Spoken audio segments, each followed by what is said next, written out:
Yes. Hello. Welcome back to Creature Corner. I'm your host, Jared Krichevsky. Welcome back. We're going to do some creature sculpting. Imagine that. Very excited to have this announcement. We're announcing the return of Matthew Millard. Everybody, welcome back, Matthew Millard. He's back. Ooh, that autofocus. Oh, there I am. There you are. You were a bunch of pixels for a second. Yeah, that's how I usually look, actually. Oh, wow. Well, it's nice of you to become crisp again for us. Dude, it's glad to be back, dude. I'm ready to party. Yeah. Let's make some you were carried away by ravenous wolves last I remember. You were lost in a cold frozen forest with it was a bunch of girls on a soccer trip. That's right. Yeah, I was sponsoring the trip through my numerous funds that I have, just money pouring out of every part of my body. But the wolves, man, turns out they like to party, and so we got along really well. Yeah, it was dope. Pretty cool. Well, let's jump right into it. Let's just do some creature sculpting. Yeah, let's do some stuff. What's going on? We're continuing on from where I left off, and then Matt, why don't you share this guy with us? Tell us about your guy. Yeah, this is a Cthulhu I started sometime early last year. I actually started it on the iPad using one of those sculpting apps. You were using Nomad? No, it was Forager before I got Nomad. Yeah, but that was in the before times. That was in the way before time. Wow. And I did a Merry Christmas to myself and ordered a huge Phantom. What is it called? Or Phenom, like a massive. Peopoly or whatever. Yeah, Peopoly Phenom. It's Peopoly. Yeah, I watched a video and I was very confused and also slightly disappointed it wasn't Peopoly. Yeah, because like Peopoly would be that's what I would call it. That's what we all want it to be called. That's secretly what we all wanted, but Peopoly, huh? Yeah, and so I want to print this guy off, and it's got some decent detail, but I want to get in there and lock in some of the anatomy and tertiary details because I want to print it like massive. You know what I'm saying? Rad. Yeah, that looks great, dude. I mean, I've watched you kind of working on this guy for a while. It's off, you know what I mean? I haven't touched it in months and months, but I was just thinking yesterday, I was like, dang, dude, I could use this opportunity to just kind of tighten up this and then eventually engineer it, I guess, for printing. There's a I don't know how you describe it, but you know that feeling when you've abandoned a project for a little while and then you come back to it?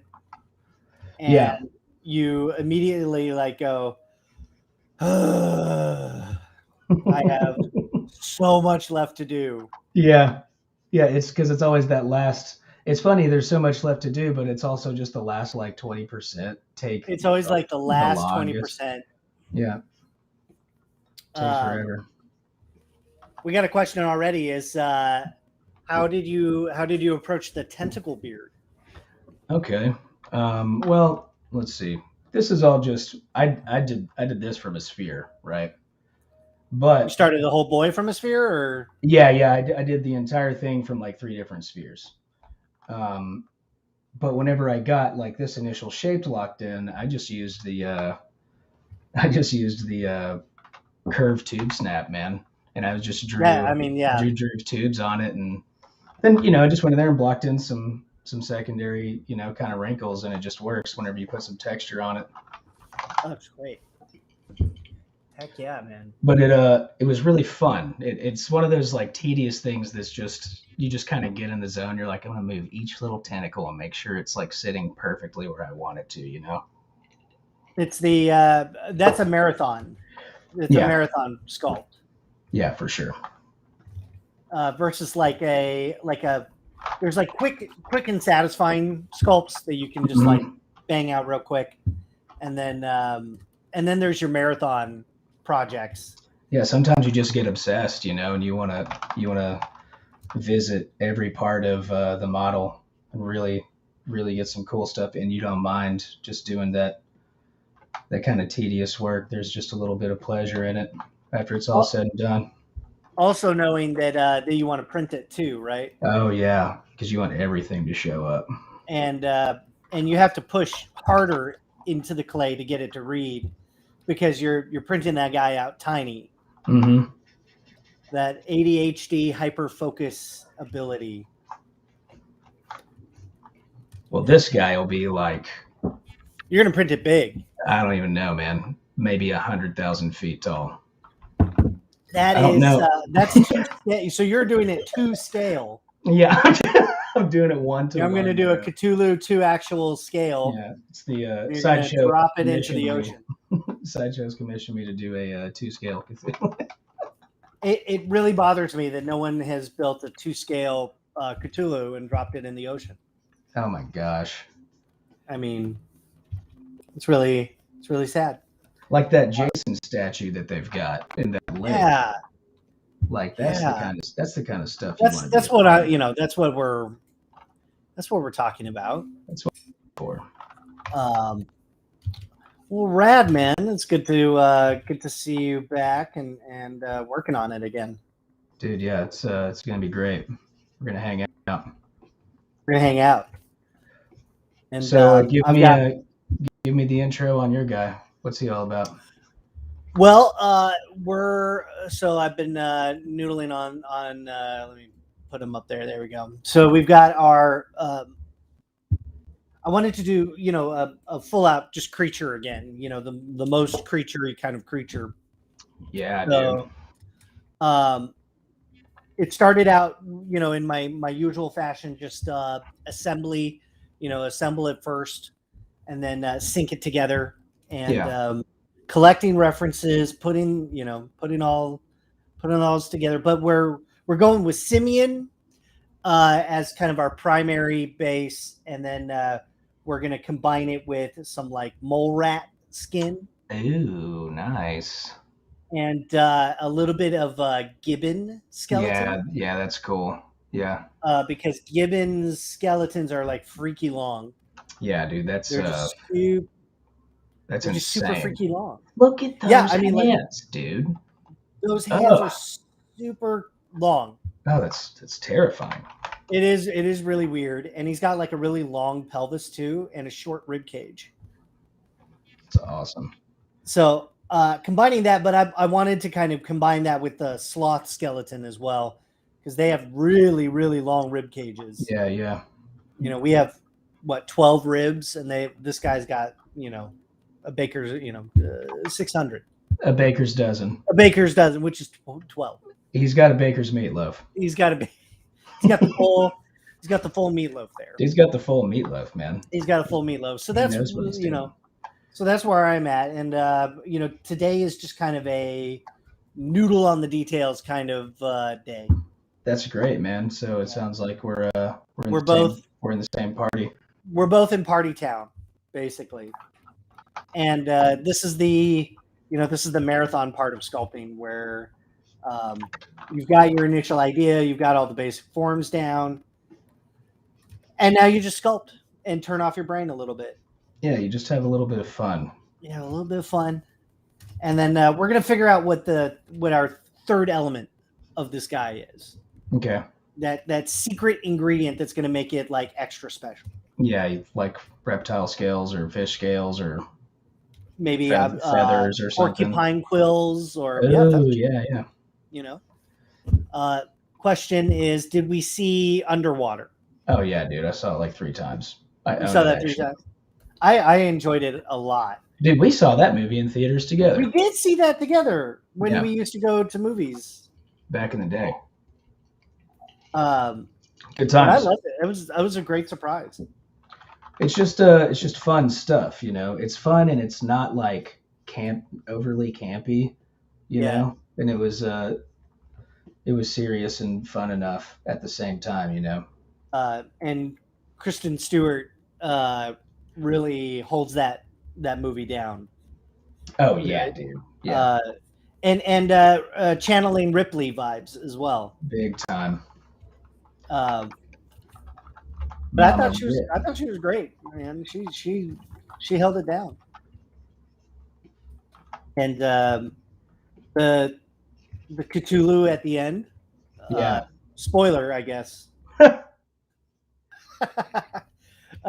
Who cares? Yeah. But I mean, it's great. It's a great ending, and I mean, I don't know about you. I don't care about spoilers anymore. Like Yeah. I had Spider-Man spoiled for me, and Me I did too. not care. Yeah, I mean, I care. I don't like it to be spoiled. That's gotta suck when you're working on a movie, though, right? Oh yeah, absolutely. You're like, well, I'm actually working on a spoiler right now.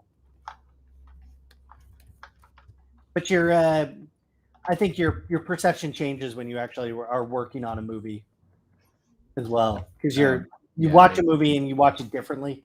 Mm-hmm. Yeah, some of that mystery is gone a little bit, and you just go into analytic mode. That is one thing that's nice about when you don't work on stuff, is then you're like, okay, now I get to actually just enjoy it.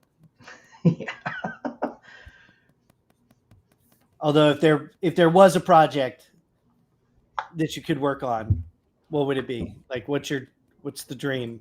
What's the dream project? Oh man, dude, let me think about I that. mean, I know what it is, but I know you well. Well, I know what you would.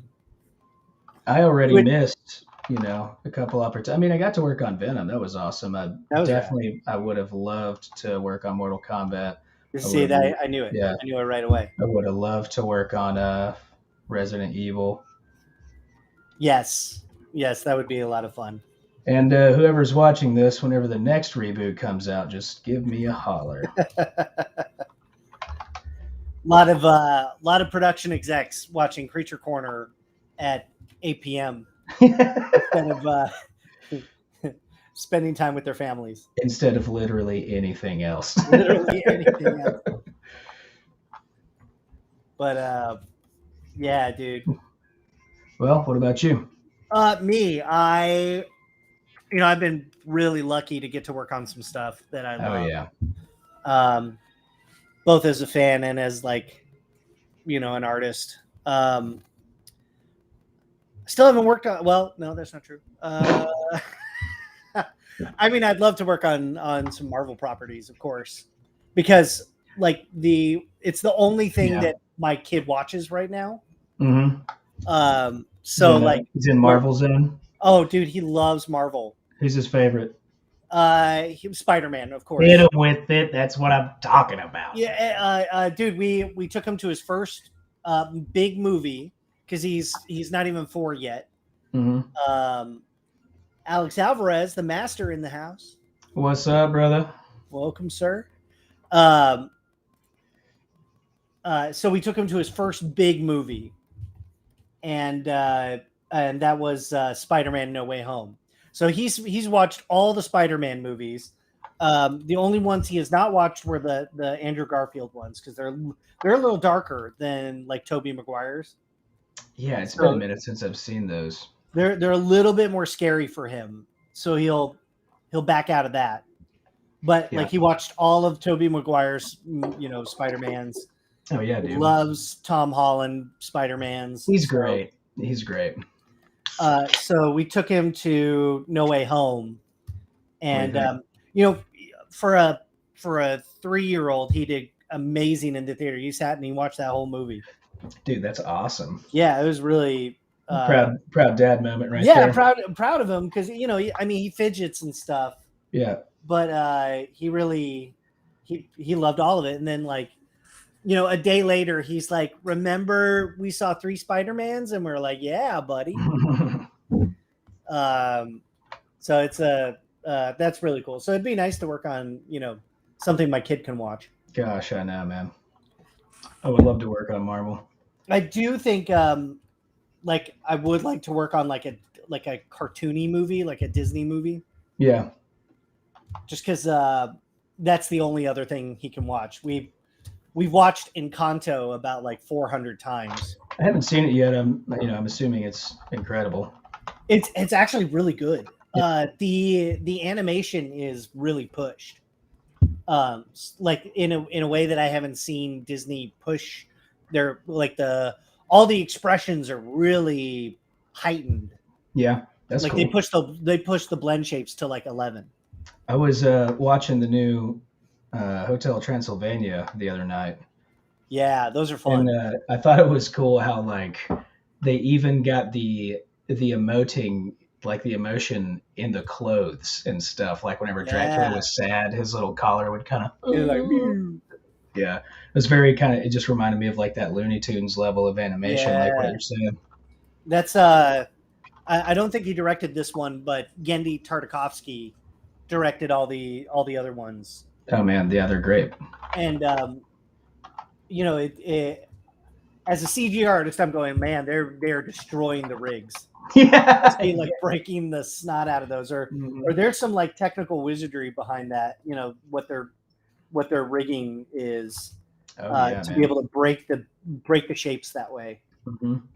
But apparently, I mean, I don't know for sure, but what he would do is he would draw over the frames, and so he'd be like, no, push it like this. That's tight. And you know, dude's an amazing animator and designer, so he knows good shapes. The man knows good shapes when he sees it, Your Honor. Your Honor, Your Honor. Your Honor. Your Honor. Your Honor, the man knows shapes. If it pleases the court, Your Honor. I love that he's got to defend the court. Listen, I know shapes, okay? Your Honor, clearly my client knows shapes.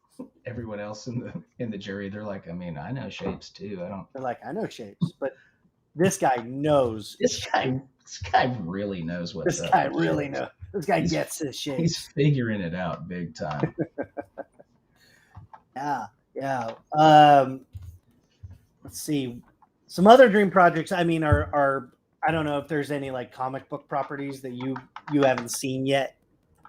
That like I'd love to see like Justice League Dark. Yeah, well, I mean, you remember we worked on that years ago. Yeah, and it got scrapped. You know, and it's been scrapped multiple times. Yeah, like 3 or 4. I think they even tried to do it recently. Right? In the last 2 years or so. Yeah, something again, I think. But I think there's so many cool characters in that property that like Etrigan is one of my favorites characters, and I think he deserves like a whole solo movie. Mm-hmm. It's just one of those things to where they'd have to do the whole, introduce 3 movies. It's hard because you have a lot of characters to introduce in a very short amount of time, and it gets tedious. Can you imagine like a solo Etrigan movie like set in medieval times? Dude. With like picture the Green Knight. Yeah. With Etrigan. It's also like that stuff was totally possible like 15 years ago. People would just put out random comic book movies and they'd kind of like flop in and out like it. But now it's like you have to have a whole universe because everyone's so saturated with trilogies and 10-parters, and you need you're not just building up one movie, you're building up an entire universe of movies. Mm-hmm. So I mean that's tough to do, and who's going to give you $200 million? I was about to say it's tougher to finance for sure. Yeah. It's hard because you're financing a whole series of comic book movies, and film tends to lend itself to smaller budgets, unless you've got that 300 mil. Mm-hmm. But who's gonna put that up? They want a return on their money. Everybody does. Everybody does, unless you can do like a smaller comic book movie like Joker. Alex is asking. I'm joking. Alex is asking if we saw season 2 of The Witcher. I watched it. I just finished it. Yeah, man, totally. I loved it. The creature work in there is really great for TV. Oh yeah, dude. They I mean, as far as the VFX goes and the designs and everything, I thought they were killer. Yeah, dude, and the breakdown on, I can't remember the guy's name that's like half boar or half. It's like venison or he's something. He's basically bear pig. Yeah. I thought that was like, I thought his face was all practical and they just kind of like, you know, cut in the mouth and some eyes, but they just did the full face and CG. Yeah, the full thing. I mean, it looked insane. The only thing I could guess was that maybe he was wearing gloves. He had gloves and he had hair. Yeah. And he had some hair, I think, in the back, you know, and he's obviously wearing a suit to bulk up the form. Yeah. But man, his expressions were so subtle and you know, the stuff they've got, you know, the animation of facial expressions in the last, like, I want to say 5 to 10, 5 years have been really cool. Oh yeah, and they it's crazy how they just get better and better over time. You know, because my kid watching Marvel movies over and over and over again. He loves Endgame, so I've seen Endgame probably 100 times by now, and it still kills me how good Hulk looks. Oh, dude, yeah, you know, and they nailed like the Ruffalo expressions and like micro expressions. You know, the tiniest minutia of the face. They're getting really, really good at it. Yeah, it's top notch for sure. Yeah, so good. The season itself, I thought was, you know, I thought it was cool, but I thought I guess there are no spoilers. Dude, the other Witchers were like terrible in comparison as far as combat skill. Geralt, which I guess naturally they would be, but it was like, bro, aren't all of you guys supposed to be like super bad? Yeah, you're supposed to be super strong, genetically bred, you know, whatever. I don't know. As for content, you know, for the story itself, it was fine. Oh yeah, you know, but the creature work, especially every time a creature would come up, I'd stop and, you know, obviously Creature Corner, we're creature guys, we love that stuff, but every time a creature would come up, I'd stop and be like, whoa, that looks great. Especially the basilisks looked they looked very really good. And I mean, I think that's where the practical on they had that VFS smash up on the guy that turns into a tree. Yes. Can't remember his name, but I don't know any of the characters. Dude. Beautiful. Yeah, I saw a breakdown on Instagram. I forget the company who did it. It might have been Fractured, but I don't want to say for sure. But they showed the pulling off. Yeah, I saw that. So cool. And the tree dude, he looked amazing. And I love the way he moved. Yeah, he had those moves like Jagger. He does do that. He is known to do that. He's known to Jagger. He is known to Jagger. Let's pop up your guy. So what are you working on right now? What are you focusing on? Oh, dude, I'm just like these these wing structures here. They just weren't really as far along as all the other parts. So I'm just noodling with some interpretive anatomy on these. Having a noodle? Mm-hmm. And then he's got this very smooth head right here. So I'm going to have to address all that. Of course. Add some some spiky bits.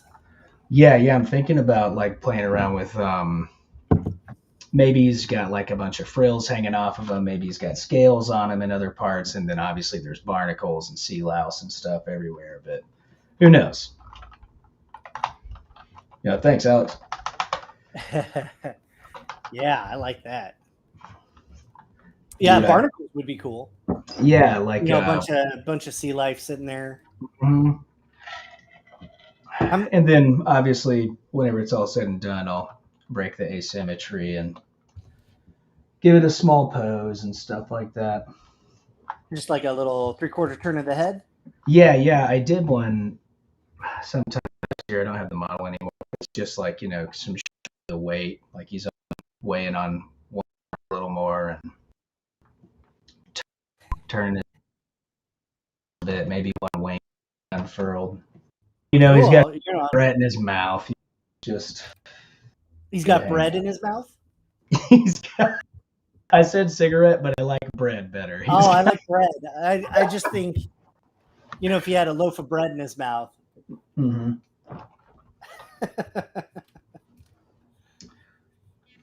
Okay. Yeah, feels good when you get a loaf of bread in there. Just that simple, pleasant loaf of bread. When you got to go outside and have a loaf of bread. I'll be back in 5. I'm gonna go have a loaf. Guys, I need a loaf break. I'm having loaf fits. I'm trying to quit loafing myself. You dirty loafer! You loafer. Wait. Yeah, my father was a loafer. Filthy habit. Wasn't that actually an insult in the 70s? Loafer? Yeah, wasn't that a thing? God. Wasn't that a guy that just kind of like hung around and never did anything? Well, I mean, loafing around is, that's not good. That's not good. Statistically, it's not. Statistically, it's very bad for you to be loafing. Yeah, you don't want to be loafing. And then what else are we watching? Oh, dude, Yellow Jackets. Did you already talk about Yellow Jackets? Come on. Yeah, Yellow Jackets has been one of the great surprises of this year. Big time surprise, man. Yeah, I mean, it was kind of word of mouth. Yeah, I didn't even know it was. I didn't even know it was going on. I started seeing buzz about it on Twitter, and I was like, okay, let's see what it's about. And I was in Michigan, and our hotel had free showtime. Oh, nice. And so I was like, I convinced my wife to watch it, and she hates scary stuff, right? Which is funny. She doesn't hate it, but like she's not gonna like sit down and watch a scary show. Right. So I convinced her to start Yellow Jackets, and we both got hooked. Oh, dude. Same.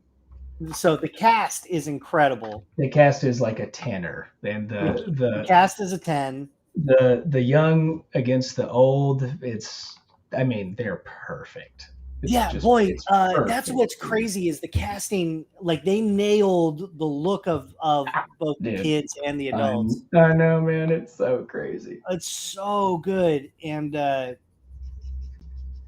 so then on top of that, you have Juliette Lewis, and you have Melanie Linsky and Christina Ricci. Mm-hmm. And Christina Ricci is having all kinds of fun. I mean, dude, she's just taking the cake for me. I love it. I love her character. She's it's truly become an iconic performance. Yeah, it's incredible. So Yellow and we're gonna try and not spoil it, but we just finished out the season. Yeah. And it's a heartbreaker. So anybody out there, if you can get a hold of Yellow Jackets, it's dude, Alex, get on it, bro. Yeah, it's a recommend. You gotta watch Yellow Jackets. It's a hard rec for sure. Did you watch Brand New Cherry Flavor? Oh, I think you mentioned it. I don't know if you mentioned it. Yeah, okay, so he's in on that. Oh yeah, dope. And I would put Yellow Jackets up there with Brand New Cherry Flavor and Hannibal. We were talking about this earlier, but Hannibal and love Hannibal. Hannibal was just fantastic. Dude, Hannibal's like that John Wick universe, but everyone's a serial killer. I love it. Everybody's psychotic in that show. Yeah. This is my design. And oh man, Mads Mikkelsen just slays it. Dude, I mean, he's a god in that show. So yeah, Hannibal. It's been a great few years for horror. Horror television and horror content in general. Oh, dude! Speaking of, I just got my collection of Tales from the Crypt in the mail today. Oh, sweet! You got you bought the DVDs, right? Yeah, I got a DVD collection of that, and then I got a. Or wait, did I say no? Tale from the Dark Side, the Romero one. That came in today, and then I'm getting my Tales from the Crypt here in a couple of days. I'm really excited to watch, I guess 500 episodes of television. Were you a Tales from the Crypt or were you a Creep Show? Creep Show. Yep. Well, Creep Show is easier to access for me. Okay. I would watch Tales with the Crypt whenever, if my mom was working late or something like that. But the second that I got to Blockbuster, we didn't carry any of those, but we did have the Creep Show movies. Okay. But I mean, there are some. Tales from the Crypt was HBO. Yeah. Yeah. And back then, HBO was your rich friend. You'd your have to rich go friend down had the street. HBO. Yeah. Your rich buddy, and you'd have to go over to his house to watch it. Mm-hmm. And Showtime was softcore. Oh yeah. But Tales from the Crypt was so sweet. Yeah, what I have seen I just rewatched The Witch today, actually. The Witch? The Witch. The Witch. Very good. Very good. I got to admit, the first time I watched it, I did not like it. Dude, I hated it the first time. Not gonna lie. I was expecting something completely different. And I think that's the what was happening. And sometimes when you watch something the first time and you don't like it, then you gotta, sometimes you begrudgingly give it a second pass just to make sure. Just to make sure that you just I gotta see if I really didn't like this. Mm-hmm. Now, other times you can watch something and just absolutely know that you hate it. Oh yeah. Licorice Pizza, did not enjoy that movie. Yeah, what is that even, Jared? It sounds like a German snack. It's man, that would be, even a German snack would be better than the movie. Not a fan. Not a fan. You have to, Paul Thomas Anderson, he does, he has some deeply unlikable characters. They are really hard to root for. So it was a hard watch. It was a hard watch because I did not personally, I didn't like any of the characters. I'm like, why? I don't know why I'm rooting for, why I should be rooting for them. Quick question, sideline. Have you seen the new Candyman movie? I have not. Did you see it? Oh yeah, I saw it. Right? I saw it in theaters. Yeah. Okay. I don't remember. I remember we talked about it, but what was your take? I did not like it at all. Did not like it. No, not even. Did not like the Candyman. I mean, the original is such a classic now. Not even close. Oh, dude. I mean, Tony Todd, Clive Barker. What's going on? But you made a joke. You made a joke on Twitter one day you were like, man, so why doesn't the Candyman ever show up and just give candy to people? And then I just kind of replied like, well, he actually shows up and gives candy to people. Yeah, yeah. But like, I mean, why doesn't he do that all the time instead of murdering? You know, it could be like maybe that's his love language, and people just need to take they need to They just take the candy from the stranger so that he can yeah. feel Oh, accepted. that's nice.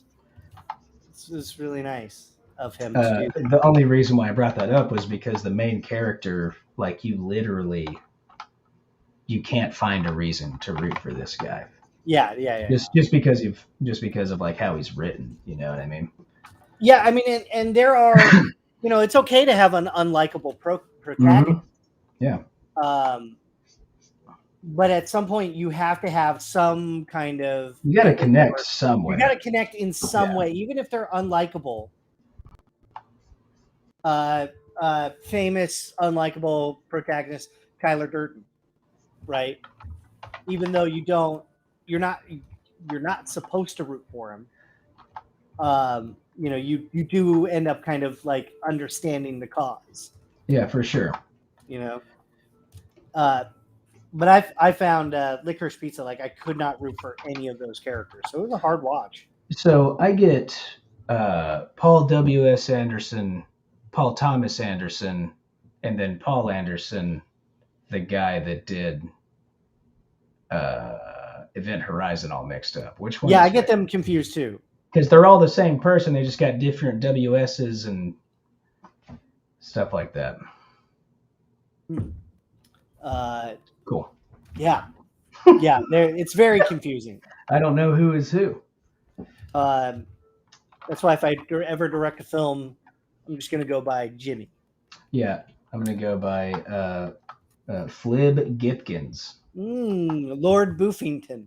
Lord Boofington's disease. You know a Lord Boofington movie when you see it.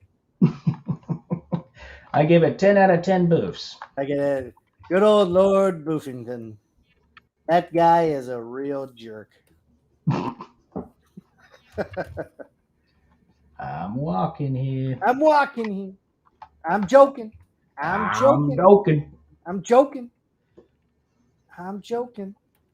What else? You've been playing Dark Souls, haven't you? Oh, dude, yeah. Beat Dark Souls 3. That game, dude.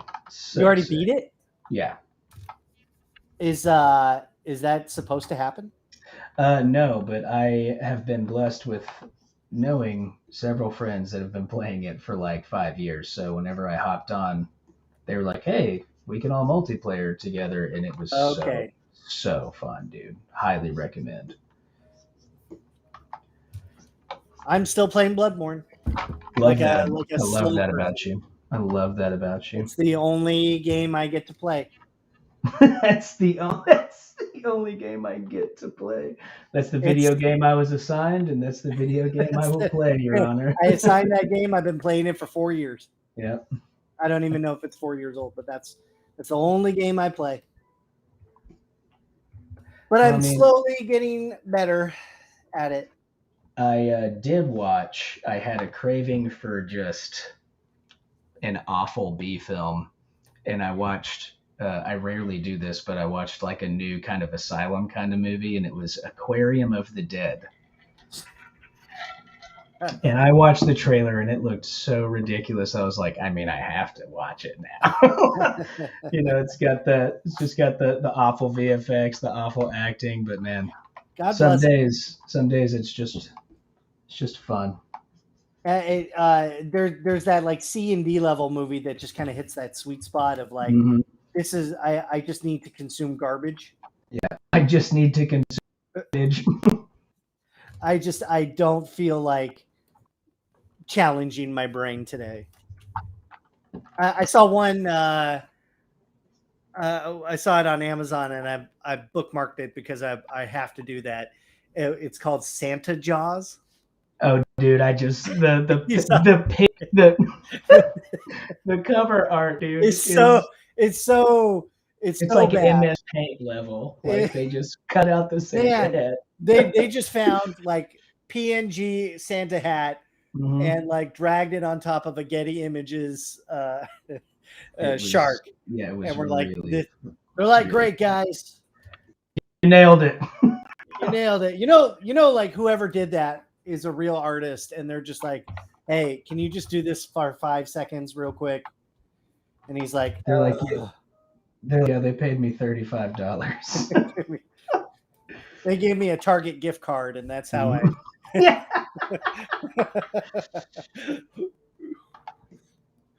I mean, dude, I don't know. I have seen so much recently, though.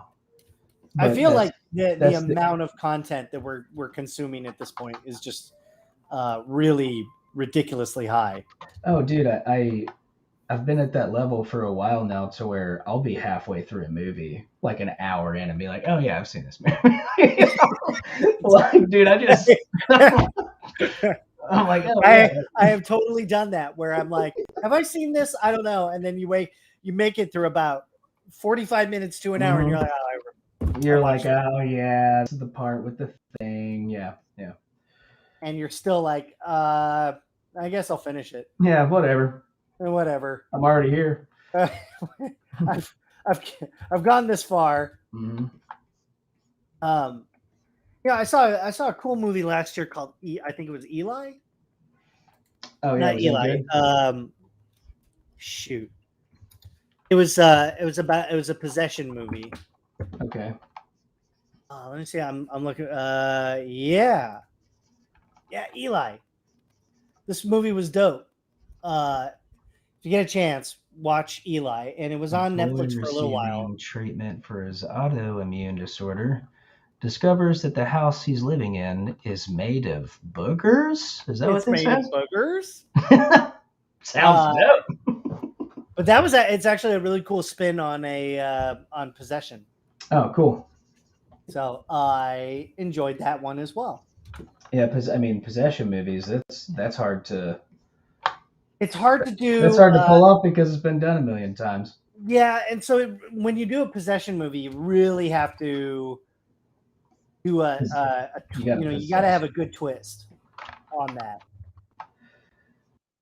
Like, yeah, man, I watched the last Conjuring movie, and I was like, this is the Conjuring movie for sure.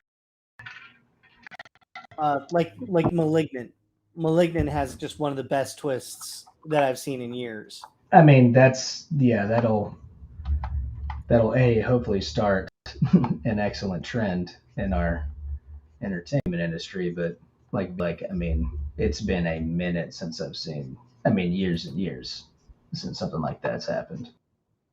Yeah, where you were really like, holy moly. Mm-hmm. And you're grateful.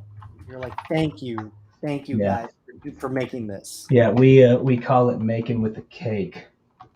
Making with the cake. You gotta is make what we with call the cake.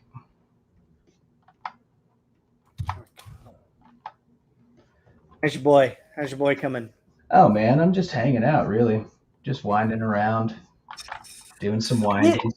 There is something really nice about the noodle stage. Oh yeah. So I have the footage established already. Really just kind of plug and play in, you know.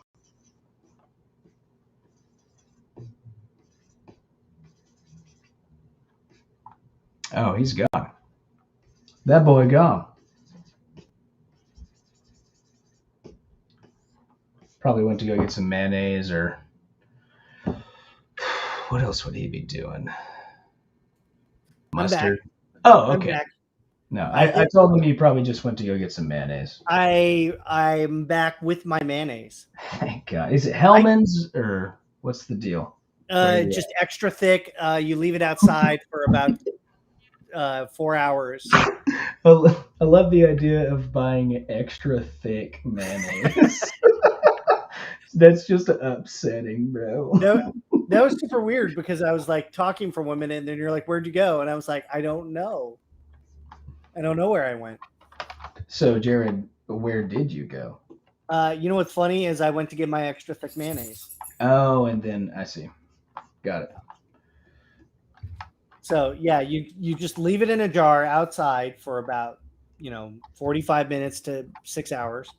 Okay, not long enough to get green hairs on it though. No. If you've got green hairs, you've left it out too long.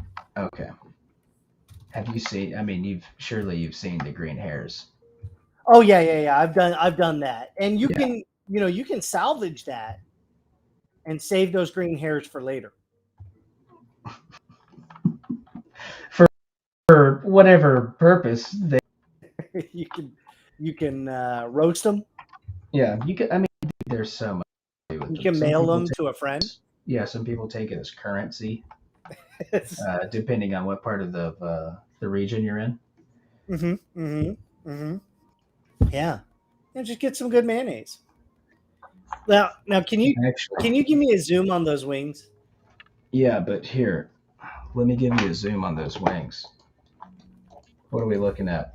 So, like what's going on in I love the striations in there. In here? Yeah, can you give me a zoom on those? These guys? Yeah, what are those, meat potatoes? Yeah, they're meat and potatoes. No, I sculpted this. Cool. I sculpted this whole thing in pose like this, like I was saying on the iPad, and then I just kind of went to crazy town on it. I wanted to make these crazy just curling, folding wings, just be droopy skin. That's super cool. I like that a lot. I actually did this. I was playing around in KeyShot today. Tell me you've done this before, but I noticed that what's going on? You've got some issues. Ah, I see. Anyways, I was playing around in KeyShot earlier today, and I realized they have volumetric. What, the scattering materials? Yeah, like this kind of fog down here.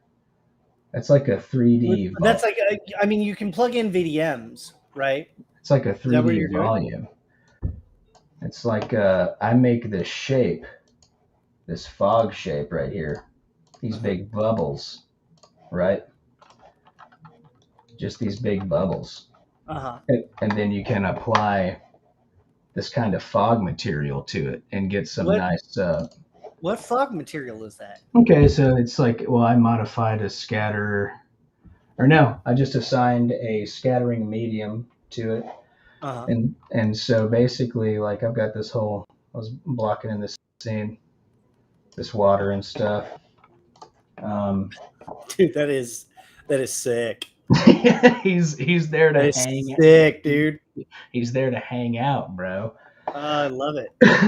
But yeah, check this out. So yeah, you can see this volume right here. It basically works just like volumetrics. You have a transparency distance from camera, and you have a density, right? Distancy. And so this is always the same fight you're going to have in production, is finding how far away and how dense, just because it usually is working off of a volume projected from the camera. So check this out. You can kick it up to a density of 1, and then you can see it's turning into a pluming kind of thermoclastic kind of smoke right there, right? I like it feels like liquidy, thick, inky.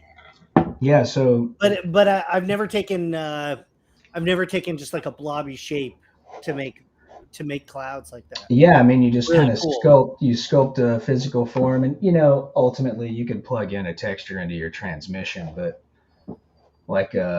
just having it kind of just being able to sculpt the shape out that you like. That's super sick. You gonna put a little dude in there? Well, so here I've been thinking, like a guy who's he's a little dude. Well, I was thinking excuse me.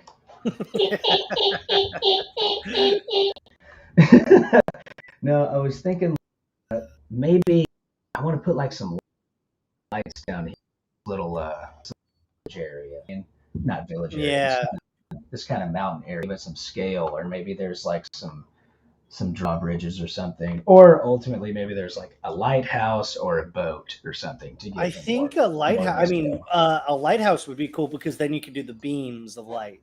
right.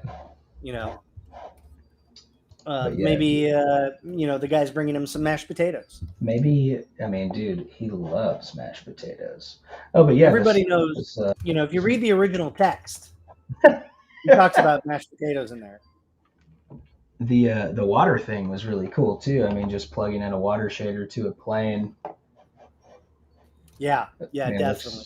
looks fine. And you can do People sleep on Keyshot, but you know, it does all the stuff everything else does now. Yeah, that's what because I mean, a year ago I took this thing into the Cthulhu into production and did UVs, did textures and shaders and all that stuff. But knowing that I was going back to the model, I was like, well, I mean, let's just see what we can pull off in Keyshot, Yeah, that looks great, dude. because it's a cool program for sure. The only bug I have with it is that I don't have the Pro, so I guess I can't bring over like spec maps and bump maps because it doesn't read the UVs. It goes off of vertex color. Huh.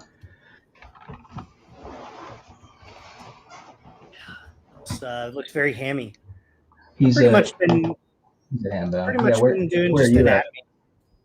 Oh yeah, punching in those forms. Yeah, I'm ready. I think I'm ready to like start adding some stuff to it. Yeah.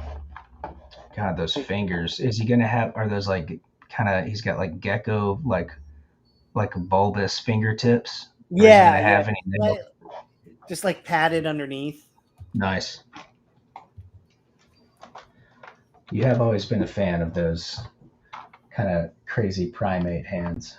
Yeah, just you know, because I had talked about this on the stream the last times, but there's a marsupial called an eye, and they have a long middle digit that they use for like scooping out bugs.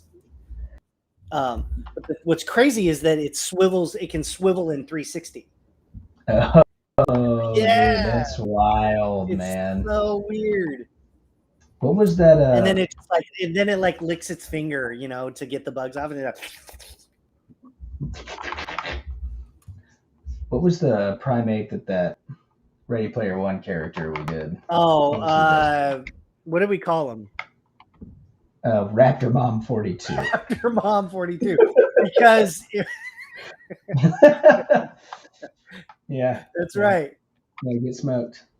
Because because you know they're all online, and so he would have a really stupid handle.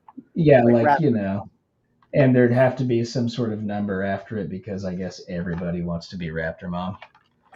And Raptor Mom was taken. Yeah, all the way up to 41. All the way up to 41.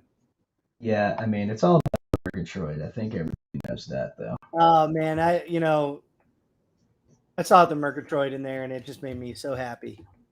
Yeah, I mean, gosh, that was a lot of nights working on those models for that movie. That was a lot of work. I remember Hawk Bro. Oh yeah. You had a lot of fun with because, like, are the wings part of it? Are they not? Are they in the? Oh yeah, well, like ILM has the exact way that they want their model engineered, and we're getting information that is not that information. Yeah. And so you're done with the character, and then you have to rebuild and re-engineer the whole character and try and. I remember you had to do those UVs for the wings like at least a dozen times. Oh yeah, I had to retop. I think I saw your soul leave your body at that point. There were many times when that happened on that show. Because, I mean, dude, we delivered, I oversaw like 15, 16 like screen-ready characters. And you were also, and designing on top of that. Mm-hmm. was a special time. And what was great is I'd be designing. I'd be like, okay, I'm done. Bye. Yeah. I'm gonna go home and eat ham and olives Together. That was my favorite meal. I'm I glad. do remember. I'm so glad you remember my favorite meal of ham and olives. Yeah, I mean, every time we went to Kroger together, we'd get a little bit of ham, a little bit of olives, A have little them bit for of a ham, a snack. little bit of olives, and we'd smash them on our faces. We'd walk around with ham and olive. It's like put our faces together and we'd make a muffaletta sandwich because it'd be like an olive tapenade in betwixt the ham. Just truly normal human stuff. Normal human stuff that normal human people do. Dude, I used to have this picture of you at the grocery store wearing your Cthulhu mask. I think we both went to that the was grocery Halloween. store. Yeah, wearing our lizard masks and Cthulhu masks. We just we're like, let's wear them today. It's the day to wear them. It was the day to wear them. That's how it works, man. You wear them. You have to wear your masks. So, what else? I'm going to try and think of some other stuff that I've watched recently, but like I said, it's been a lot. Let's see. Shoot. Because I'm union, I get screeners. See, and now you're just bragging, I know. I know it's your, and it's, I know. It's just going to hurt my feelings. I'm not trying to hurt your feelings. I'm trying to tell you that I saw Nightmare Alley. I know what you saw. We talked about it. I was like, I know. Is it streaming? And you're like, nah, man. Screener. I'm like, nah, bro. Nah, bro. Nah, bro. You wouldn't know anything about it. And I would take a picture of me next to the DVD. and a bag of Flamin' Hot Cheetos just ready to go. Some olives on my face. Classic olive face. Classic olive face. Nightmare Alley was great. Dude, so it was good. It's Del Toro, so he's got a visual language that he's kind of established over the years. His color palettes are really good. Mm-hmm. The production is I think the star of the show is the production design, because the carnival itself is a character, right? Absolutely. And so you can tell it's got his eye, it's got his visual language in there. The story itself is it's a tragedy. Okay. And it's really dark. It's a remake. It's a remake, and it's based on a book. Right. Okay, so hit me though, the last, and guys, don't kill me, but the last couple of Del Toro movies I saw, obviously, the first thing you opened up with, visually stunning, incredible language, cinematography is great, but I wasn't I don't know, man. I wasn't okay, this is awesome. Okay. I just want to know, so for instance, we're best friends.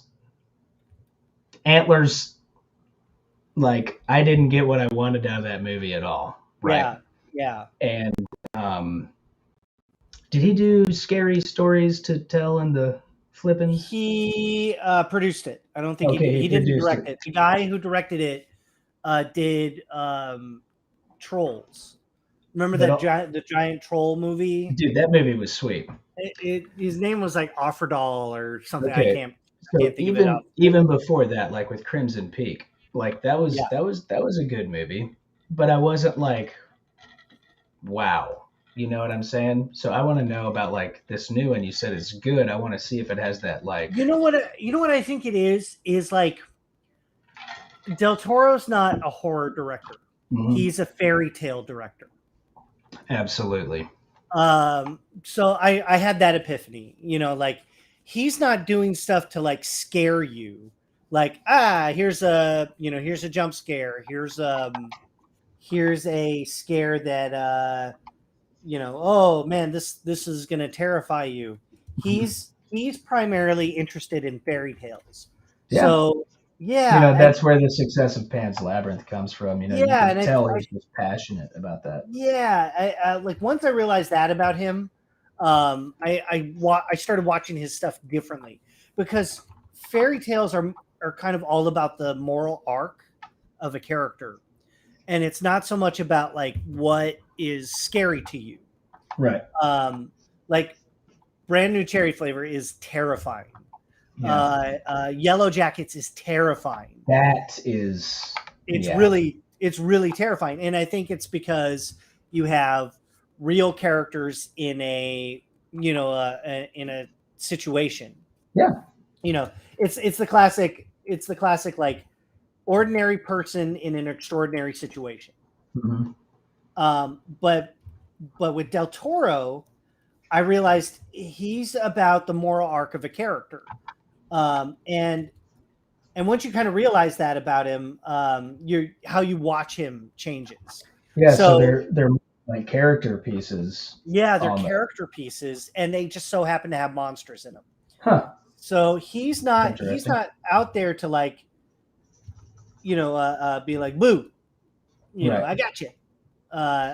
James Wan has that in his work. Conjuring is very like, boo, I'm gonna scare you.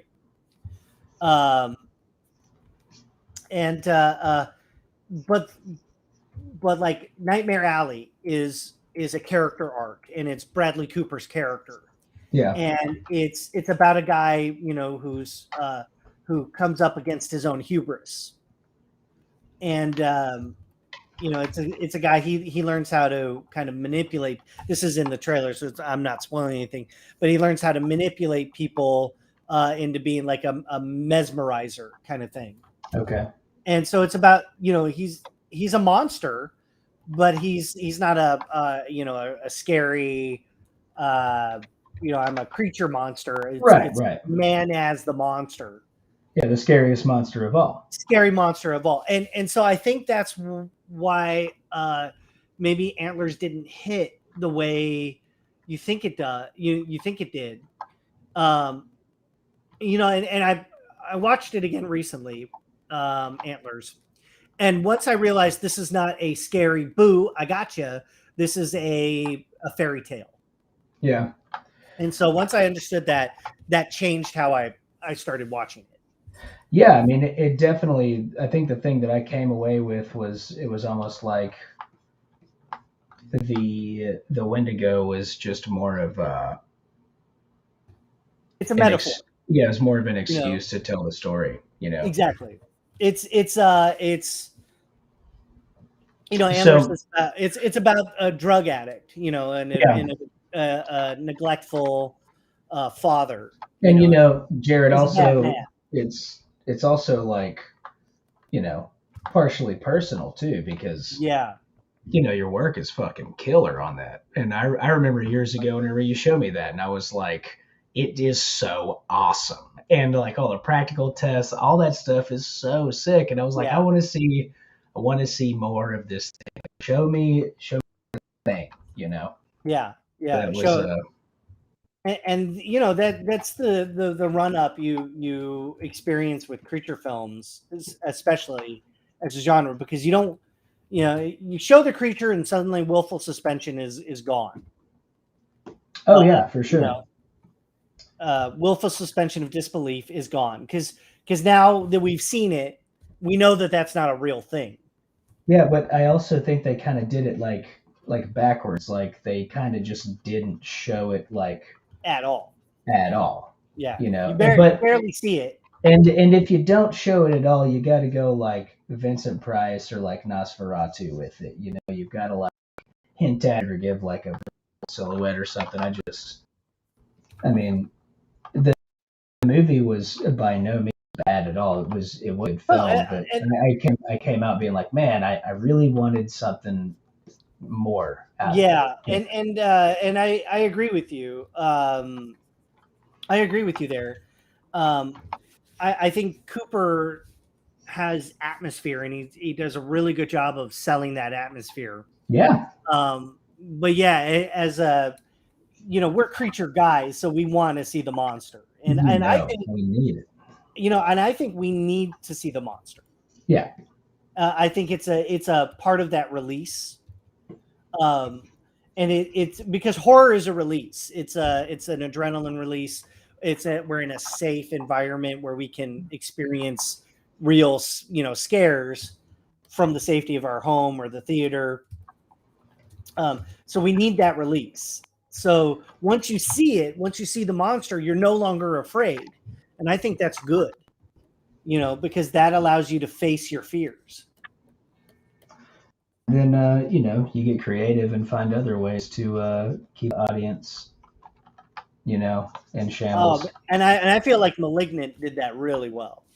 Okay, so sideline. More importantly, where is Fede Alvarez, man? Like, ever since the remake of Evil Dead, we've just been in like producing land.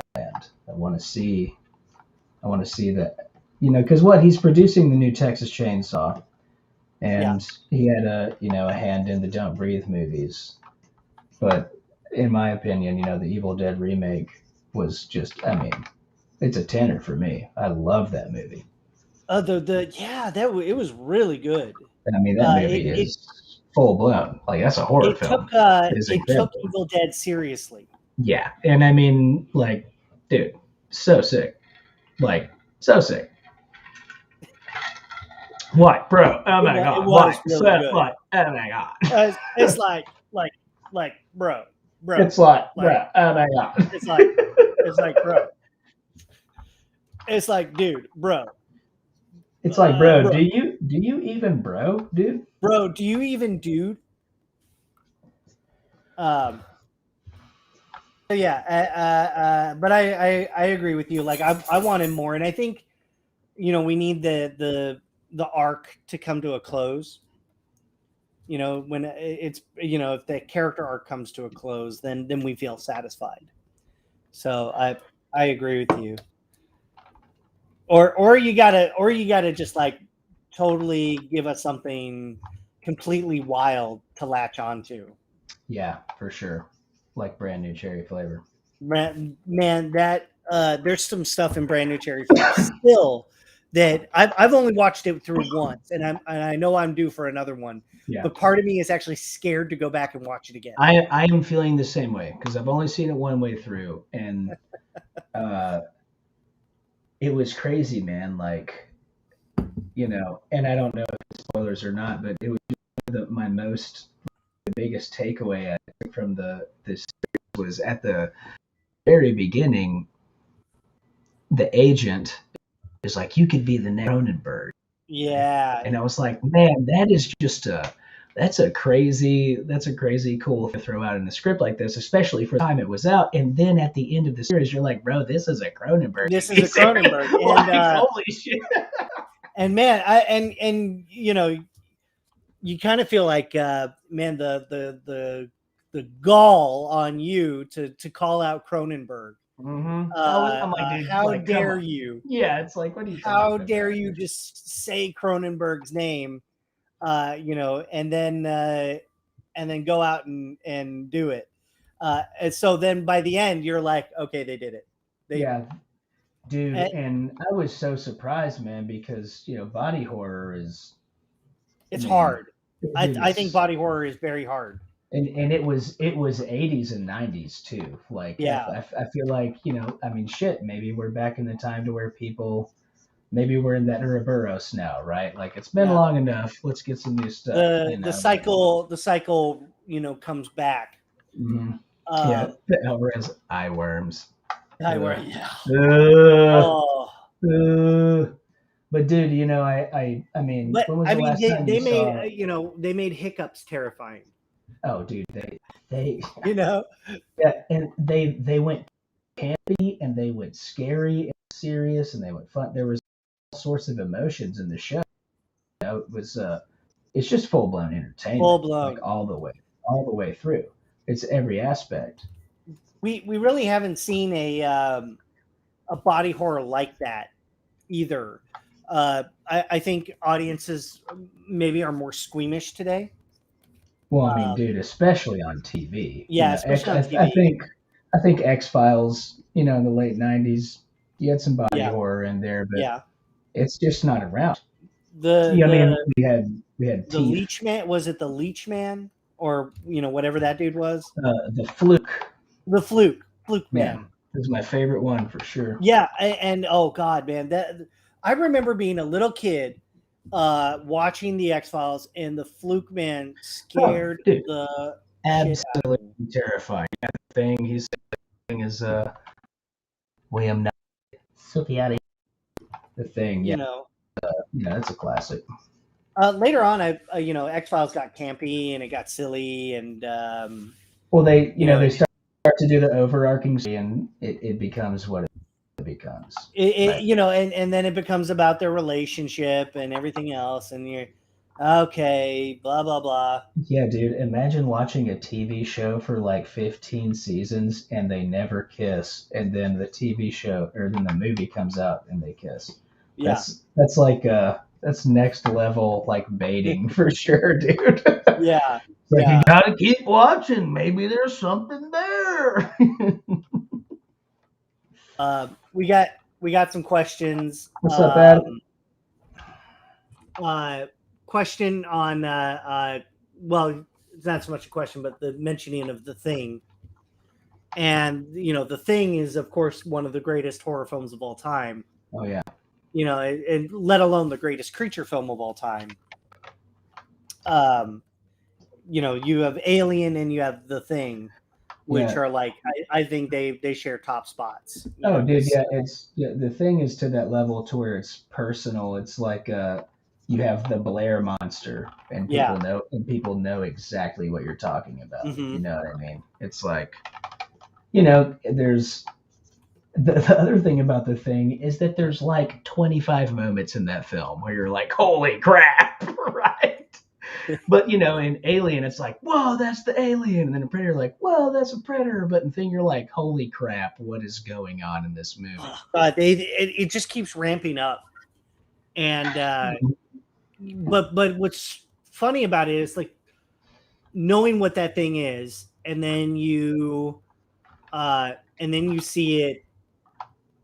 You see it do what it's doing, but then knowing that it could be any one of you, and I think that paranoia is what makes it so special. Well, yeah, it has the reason why it's so successful is because it has the psychological aspect to it. Yeah, that's the number one success, and to where people are like, oh, what's a good horror film? I won't answer the question, but I'll tell you, you probably would respond to, I think the best formula and actually a good horror film is having some sort of psychological element to it, right? So and Brand New Cherry Flavor has that. Oh, big time, and especially if you're in the industry, Yeah, because it calls to the Me Too era. Yeah, and anybody who's worked in this industry, you understand, there are predatory people in that industry promising you the world, because it's very easy to make those promises. Mm-hmm. It's easy to take advantage of people. It's real easy to take advantage of people, and that's part of it. Is it knows what you hope and dream for, and then it rips it all away from you. Yeah, so we got to stop talking about it before we get too excited and spoil. I know. And then. Also, there was a question about our view on Annihilation. Annihilation. It's not scary. Oh no, it's not. It's not a scary movie. I think it's more existential than like, boo, I'm gonna get you. Yeah, it's a full blown sci-fi, like sci-fi psychological film. Mm-hmm. I mean, it's almost like one of those. Just the way that they explained, I loved their terminology, like refraction and aberration. Because because being a look development artist and CG artist, you have to learn and study all of that stuff, and you're like, whoa, that's actually a really cool concept, right? Yeah. Like reality is being cast through this like alien form, and its light is refracting in a certain way to where the genome and the DNA is different but similar, right? Yeah. That was really, really cool. Some really creepy moments in that movie for sure. Yeah, I mean, the scariest part, I think, is the bear, which. Well, I mean, the bear was dope, but whenever they are watching that videotape and that guy's guts are moving around, that was pretty cool. Too. Yeah, that is pretty cool. Everybody remembers the bear just because it's so freaky. The bear slays.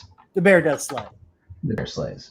Adam Hartel is in the house, and he's What's up, Adam? He's asking about Midnight Mass. Yeah, Midnight. I'm actually on episode 2 of Midnight Mass. I started it whenever it came. Fell off the bat that it was a show that I would have to be in the mood for. Yeah, I would agree.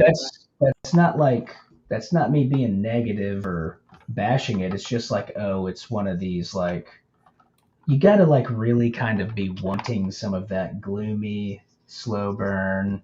It is a slow burn, like oddity, because I mean I love that stuff, but it's also like, okay, I got to be in the zone I got to be in the specific zone for this kind of show. I think I'm gonna have to give it another go because if you know me, I didn't really care for it the first time. Okay.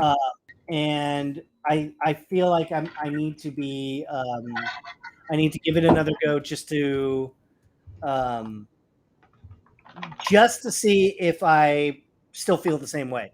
It's kind of like what we were talking about earlier, where you're like, I don't, Yeah. Upon first watch, you don't like it, and then you want to give it another chance just to confirm, like, because it has stuck with me, but it's not, but it still bothers me. Well, I will say that we actually opened up this episode and we were talking about spoilers. Yeah. I had kind of the whole I guess deal spoiled for me, and I haven't seen the whole show, right? Okay. I've only seen 2 episodes, but whenever it came out, someone spoiled it for me by accident. They're like, oh yeah, the so and so and this and that, and I was like, oh, is that what it's about? And that kind of thing, because I do as best as I can go in fully ignorant into you work really hard to stay spoiler free as long as possible. And I like to not have any sort of preconceived notion, because whenever I do, I get excited and then I hate the movie, right? Yeah. You get excited for things and then you get disappointed real quick. And see example Exhibit A, the Resident Evil movie. Yeah, man, that was a heartbreaker for you. I watched it 2 more times, dude, just to make sure. In theaters? I had to do my due diligence. No. Oh, okay. Good. Yeah, for me, I don't care about spoilers. They don't change my enjoyment of something. And I think that's just years of being in the industry anyway. Because I'm so steeped in it. Like I read the trades. I look at news. I enjoy looking at the casting news. I enjoy the business. Jared, sorry, are you saying you look at nudes? Or loving news? News. Oh, got it. News. Sorry. They don't post the nudes till later. Okay, so it's like it's a time release thing. Yeah. So spoilers don't affect my enjoyment of something, because I will, when I watch it in the moment, it's more important to me. Yeah, it just seems. When I see it, I'm experiencing those emotions for the first time. I mean, dude, come on though. I mean, you got to think about it. I mean, I see what you're saying. Uh, you know, are you gonna enjoy The Sixth Sense in 2002, knowing that Bruce Willis is dead? I don't know when it came out. Just kind of threw that Yeah, number I out mean, there. like that is such a product of its time. I think it's hard to compare that because that you can't say like The Sixth Sense now because it's just been in the zeitgeist for so long. So I don't know if you can even compare it like that. Okay, so you are literally saying my argument is obsolete. I am too much of an old man bringing up an old movie. No, I think it's good. Like that there are things that like I don't want spoiled for me. Okay, Uh, hey man, there are things that are out there like the Batman. like how I he's Bruce got Wayne. really the new one. I got really pissed off because I saw the trailer in the theater before No Way Home. Mm-hmm. Really pissed because I've done everything I can to avoid watching that trailer. Yeah, I mean, I think I've only seen it once. I don't think I've seen anything on that movie. I saw I saw the initial trailer when it came out, and Yeah. then now I've seen the full trailer, the full final trailer, Mhm. which it looks awesome, of course. But I'm Cool. pissed because I was trying as best as I could to not spoil it for myself. That is one thing that will kind of make me mad too. Like at the movie theater, it's like what I'm supposed to do, close my eyes. Yeah, Yeah. I'm supposed to just listen to it. What am I supposed to do? Shove this popcorn in my ear holes and put a hot dog in my nose? Yeah. You ever get those big spicy pickles? They sell Yeah. those at, yeah, man. Yeah. You got it. Because Shove 'em if all you the way want up in there. to get sloppy at the theater, bro, Yeah, man. get a couple of them hot spicy Just pickles. a really spicy pickle. Guys that wait about 45 minutes in the movie to open the loudest candy in the entire world.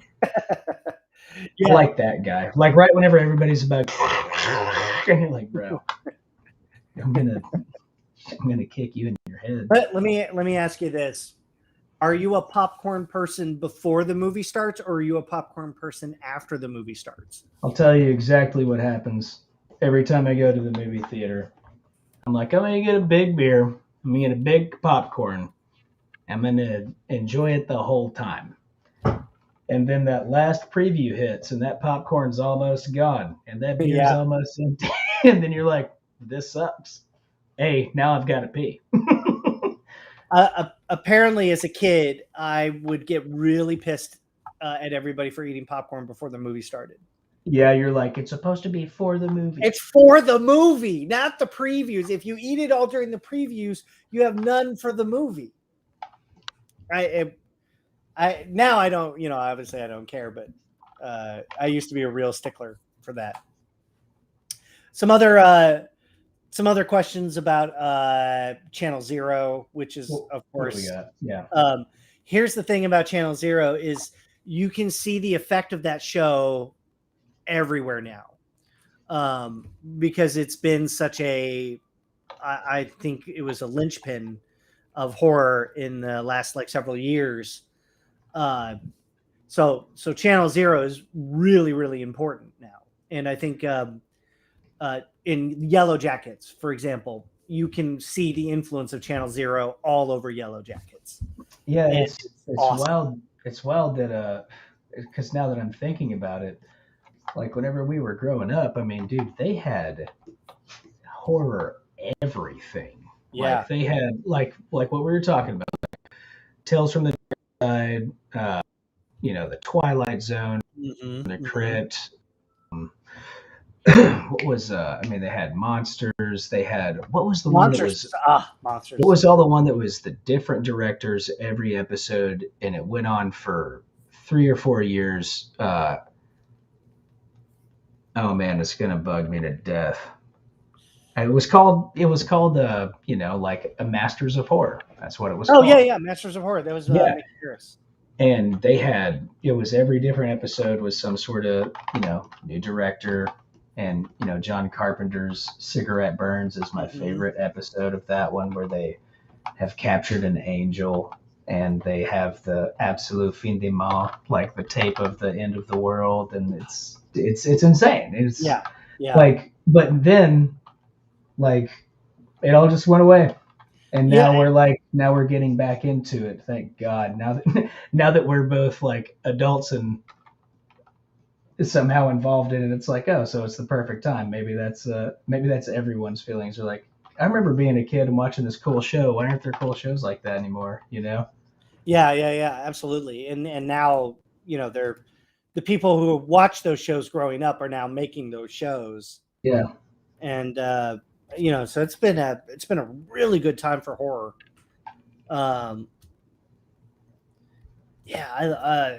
So you can see the effect of Channel Zero everywhere. Adam's mentioning also Archive 81, which I just started.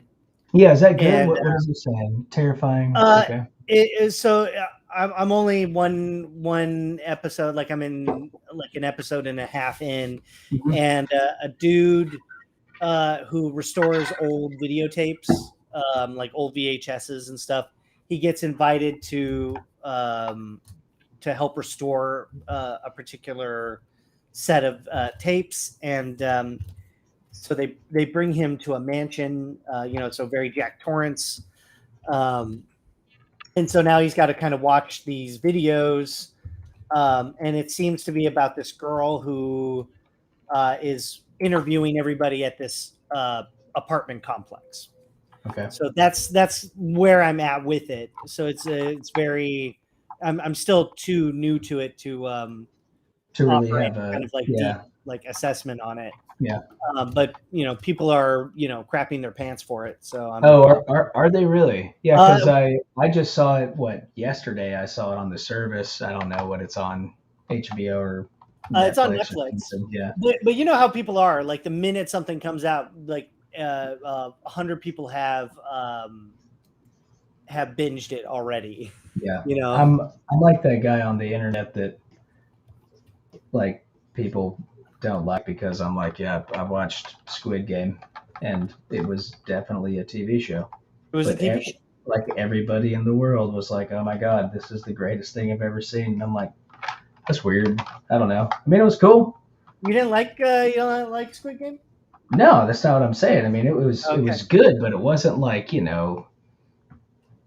it's like what, the most watched TV show of the year and all this other crazy stuff. No, man. Your pants watching it. The other movies that have already done that. You know what I mean? Interesting. I mean, what I found so fascinating about Squid Game is that it's it's such a rebuke of capitalism. The desperation that people are willing to go through for money. Yeah, I mean it's almost like fantasy level, right? Like all of these people are like, well, I guess this is it. If we can get all this money and everyone will die, like I guess I'll go for it. Life is bad enough.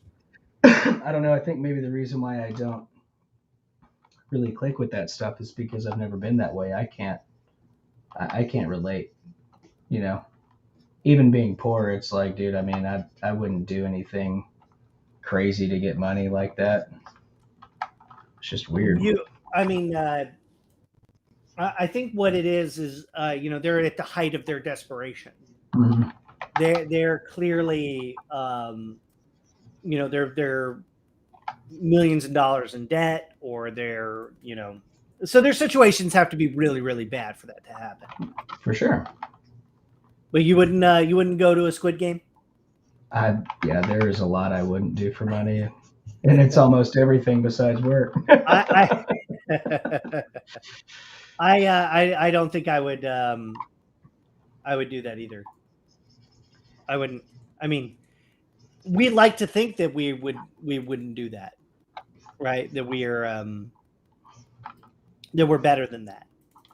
I'm better than that. I'm better than that. But that's why that kind of stuff exists, to remind us that we are, supposedly better than than that. I did like the oh my god, actually, how much of Peacemaker have you seen, dude? I've only watched the first episode. Oh my god, it is so good.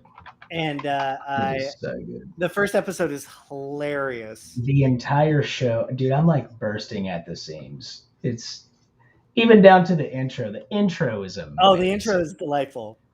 Intro is amazing.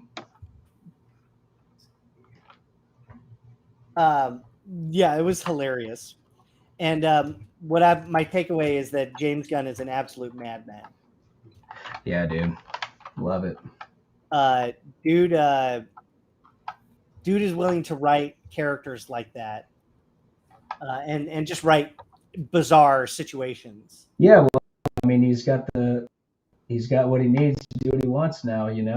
His time, he's made his films, and now he's like, yeah, dude, I'm gonna make the Suicide Squad, and I'm gonna do this, and I'm gonna do that. I'm gonna kill off 13 people in the first 5 minutes. That was awesome. That movie was awesome. I was working at Legacy when they were working on that. Yeah, I remember you telling me about that, dude. And I feel bad because they had to do all this work. It was really, really hard. They had to do a lot of real hard work just for all their characters to die in the first 10 minutes of the movie. But bless them for it because they did amazing. The effects were really, really cool. That is something to focus on for half a second, though. Is like, in this industry, you'll spend months and months and months on something, get it approved, it goes to VFX, 2 years later it comes out, and whatever it was, maybe it didn't make the film, or maybe it's got 30 seconds like on a good screen time, Yeah. And you're like, wow, okay. There it is.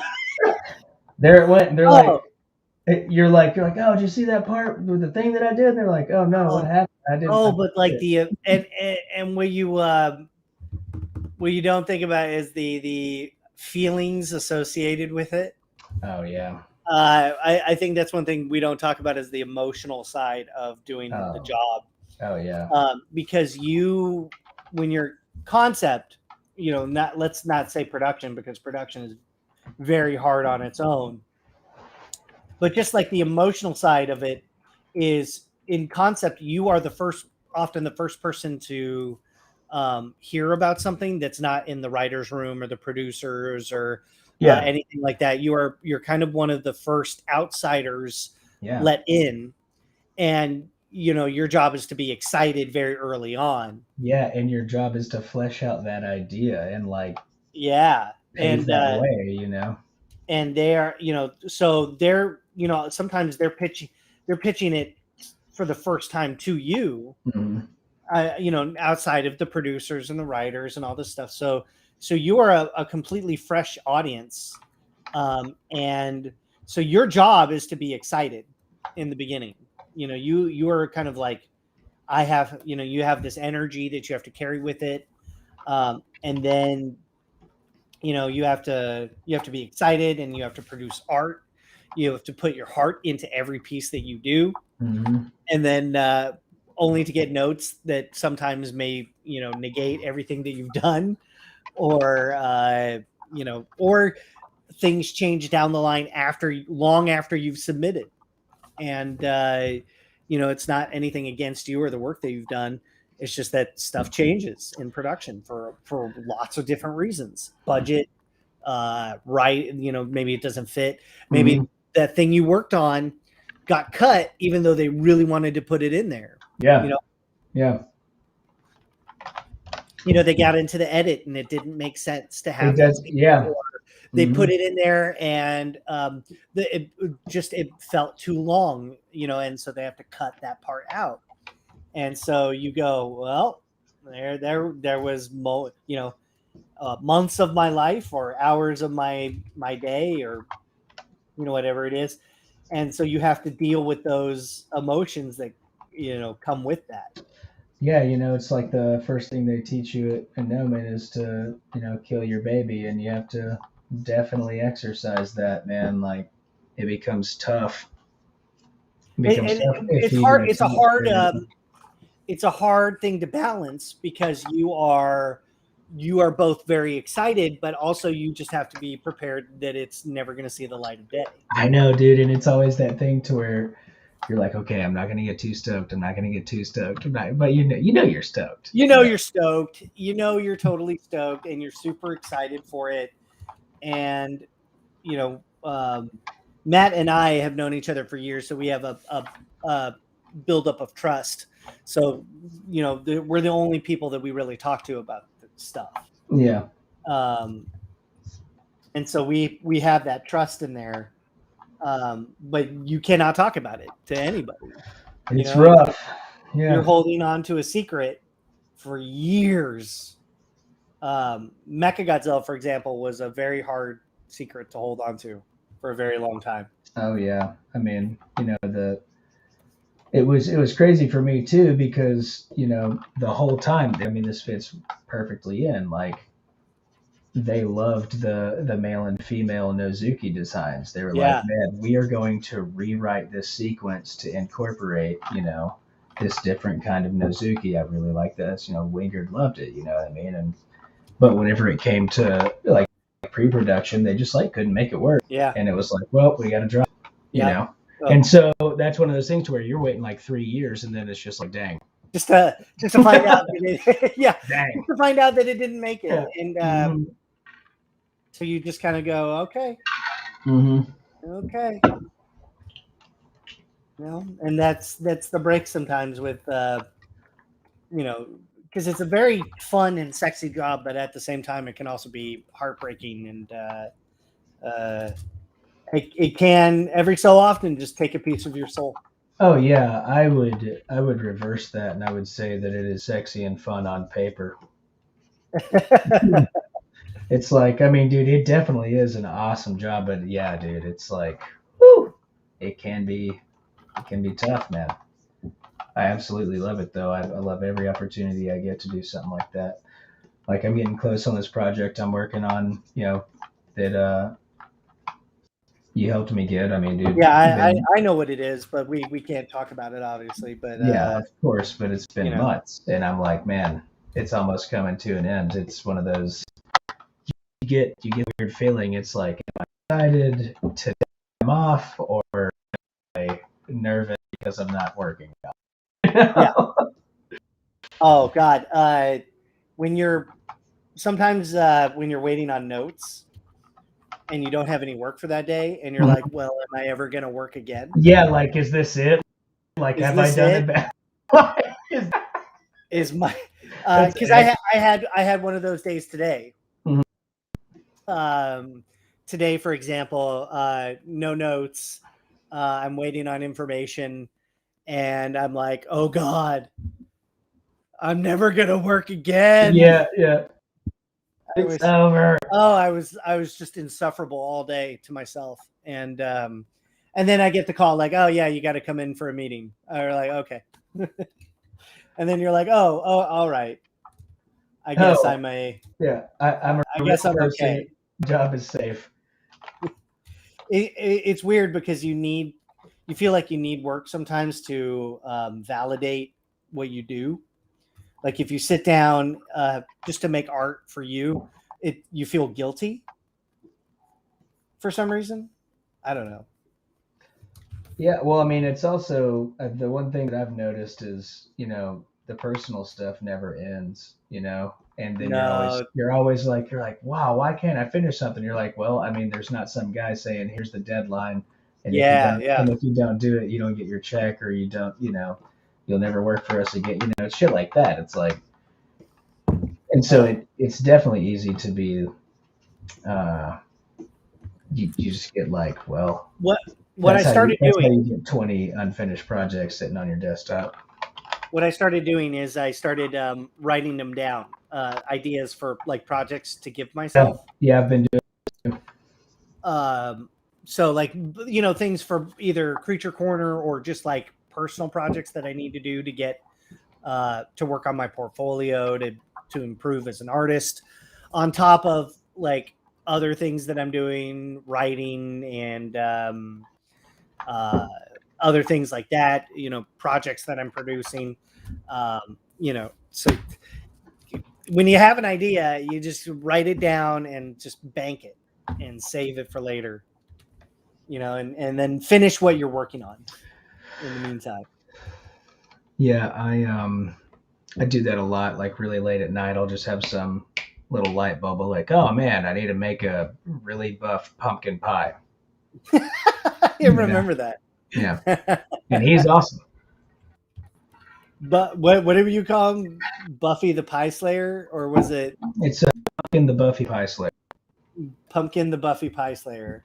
Or Punky. We haven't really Punky. gotten there yet. I'm still working on the IP. I made this whole like storyline figured out with a crime pie syndicate, like the underground crime pie syndicate. They're trying to get the best fillings, and pumpkin is the most royal of them all, right? And so they they live under the pumpkin farm where these pumpkins live, and they're always trying to invade and get that sweet pumpkin gut to make their pumpkin fillings. And they're all ranked by like what they have inside. You got the mincemeat pie.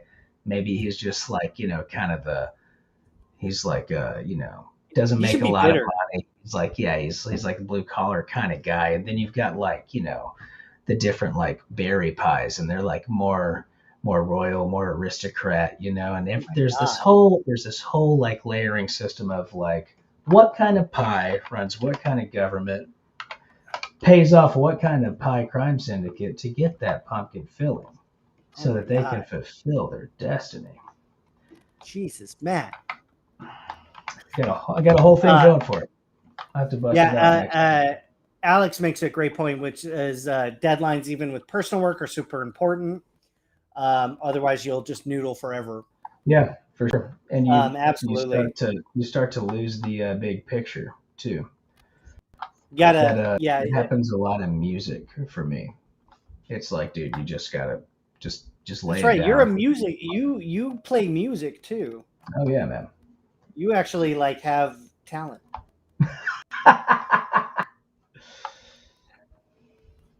Because we're also multidisciplinary.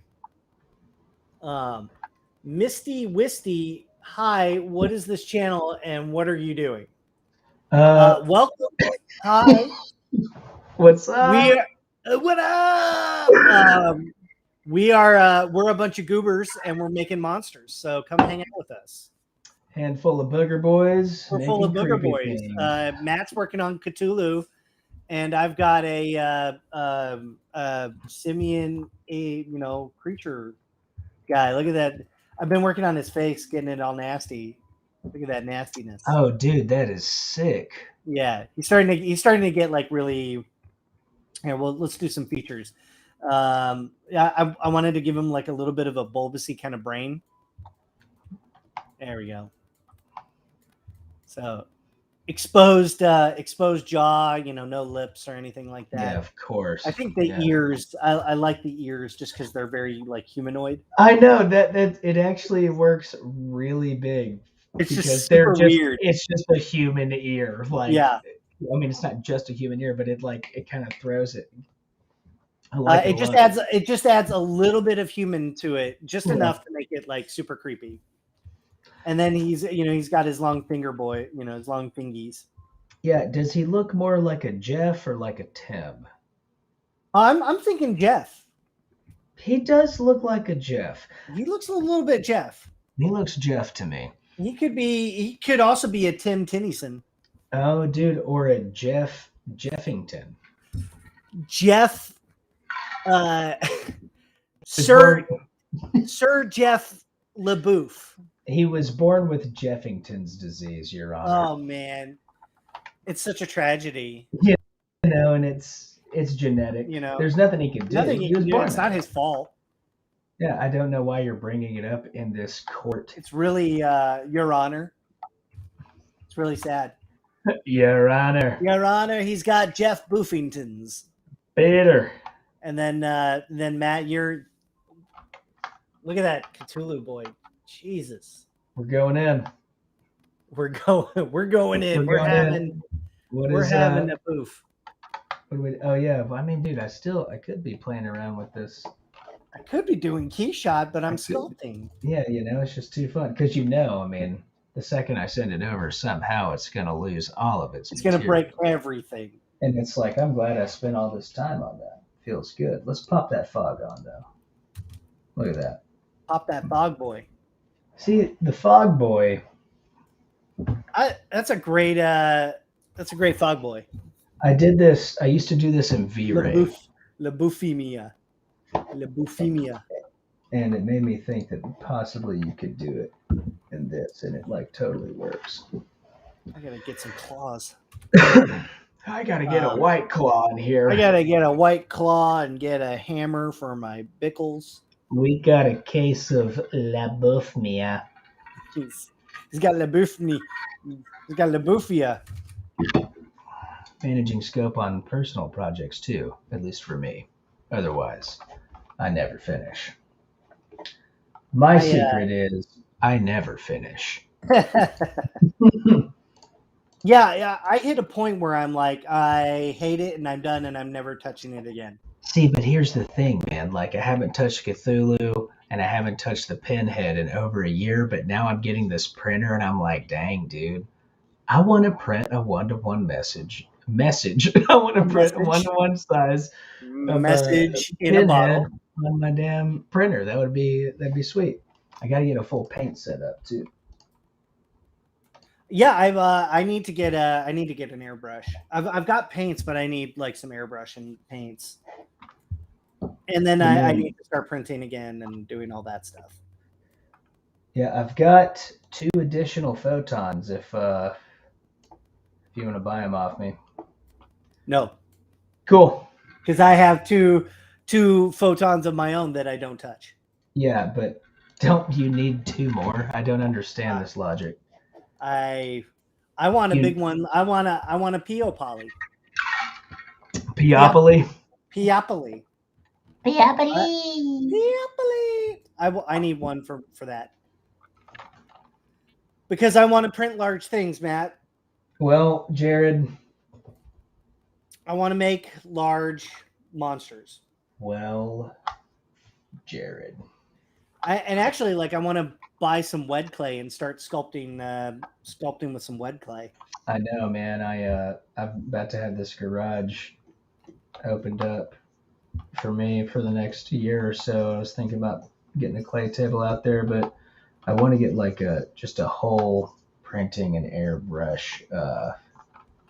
You got to do a whole printing. I mean, dude. Gotta I mean, the printer itself is like the size of like 17 newborn children put together. It weighs 17? It weighs 150 pounds, man. That's a large number. It's a large amount of newborn children. It's also apparently how we weigh everything now. Oh no. Oh, I accidentally hit. Are you crashing? No, I accidentally went backwards in my undo history. Dude, and then you did something? You like cleared a mask or something? No. I didn't do that. But like, you know when you go way too far back? Yeah. Now you gotta wait. Oh, okay. Oh, now I see. So you're not at danger zone, but you're in like, I might be here for 5 minutes. Yeah. I feel you. I made a mistake. We all make mistakes in life. It's the worst. And it's just a good time to be around. Lord Boofington of the Boofington Consortium. It's a consortium of boofs, Your Honor. Your Honor? I'm just a rookie cop. It's my first day on the job, Your Honor. Wow, he was going before the court on his first day. That dude messed up. Yeah, I killed my wife. I ate my child. Your Honor, I'm rookie. I didn't know. I don't know what any of that. this means. I didn't know I wasn't supposed to do that, Your Honor. That is like a 12-year-old joke that me and my We friends are always say. we are adults. I don't believe in the word adult. Overrated. I only believe in turn me into a bird so I can fly far, far away from here. You're a bat? I don't know. Matt the Bat? I don't even Did know anyone that. ever call you that? No, and I hate that. I just wanted to let you know that is not my favorite. Matt the Bat? That's bad. It is bad. Why would you No say one ever that? called you that. Like no Why one? would you say that to me? I don't know. My uncle was so stupid that he used to spell my name with one T, like a doormat. Wow.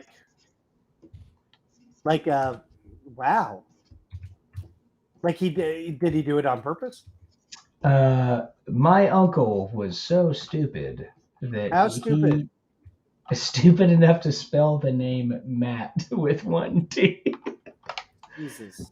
But listen, there's like a 20-year age gap, right? So I'm like, Okay. 10 years old, and he's like in his mid 30s doing that, and it's like, oh wow, this is bad. I mean, I'm a Jared, so I've heard all kinds of butchery of my name. Well, I've been called Jerry. I've been called Jimmy. I've been called. You ever been called Tim? Once, and never again. It's the Tim. The Tim is always the one that gets me. Yeah, it's like, my name is Jared, and you heard Tim. Yeah, I don't know how that works, but I'm into it. I want to know more about it, right? I want to be a part of that guy's like thought process. Like maybe I'm missing out on something. You know what I mean? That makes sense. Mr. Wembley Pimblesmere. It's a lot of syllables. I feel like I missed my era. I should have been in a Jane Austen novel.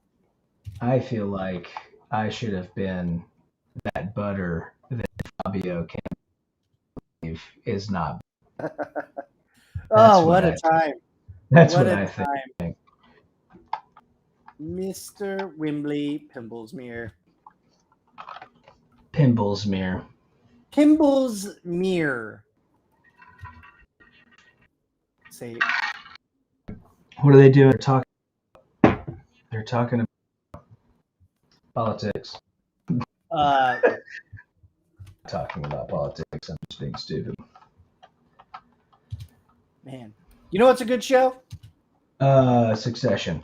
Yes. How'd you know I was going to talk about that? Because I said politics, and I thought the only good bridge or segue was Succession. It was a good segue.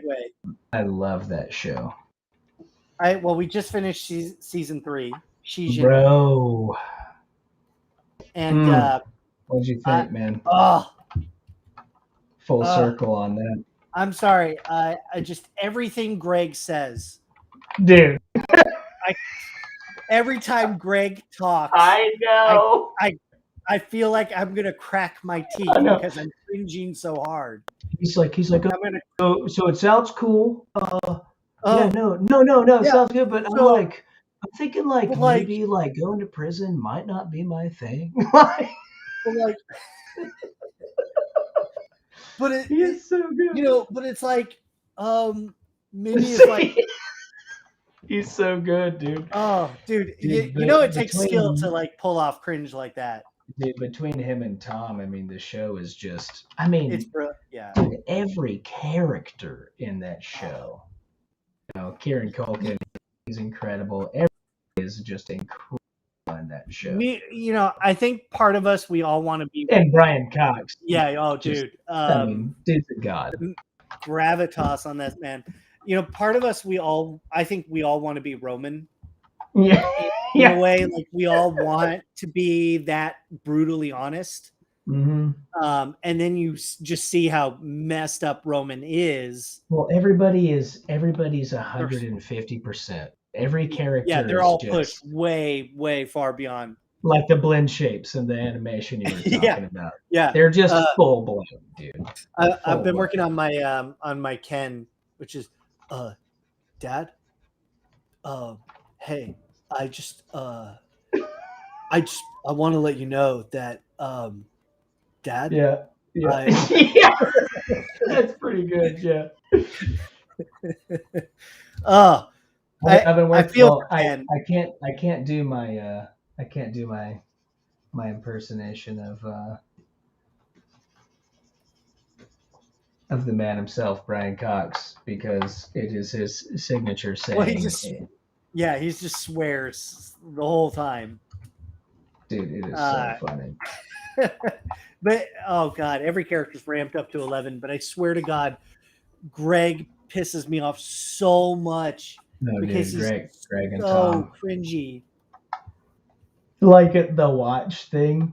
Oh, Oh no, this god. is supposed to be a gift. Uh And Ken's like, no, I'm not buying this fucking watch for you. I'm not gonna buy it. Yeah.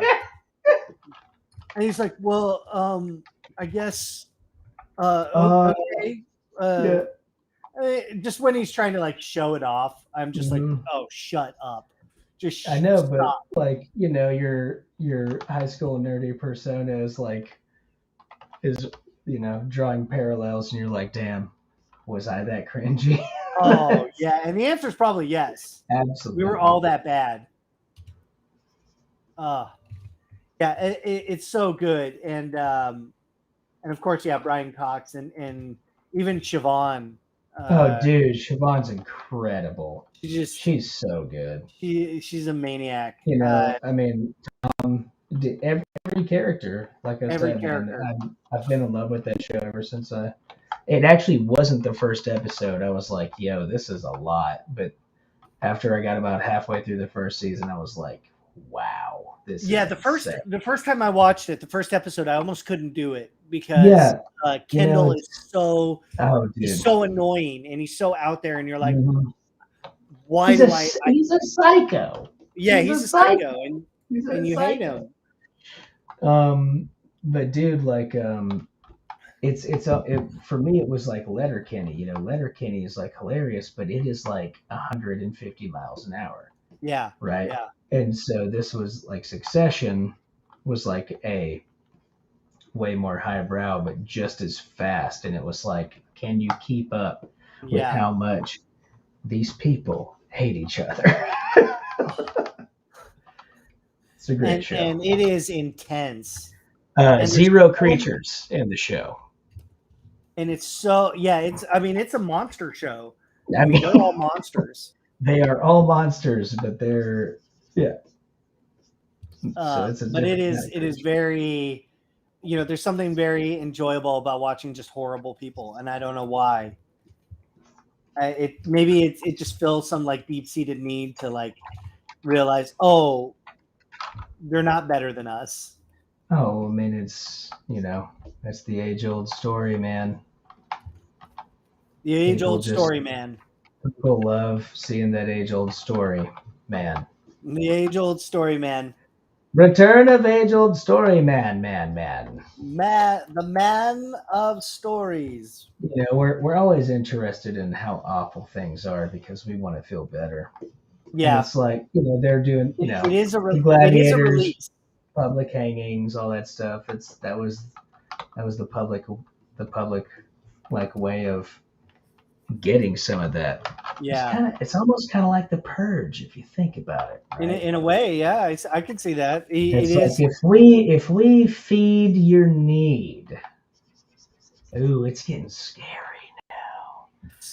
If we it's like they're like, yeah, if we can feed your need for this violence, like on a government level of the purge, like that's where you're getting your public executions.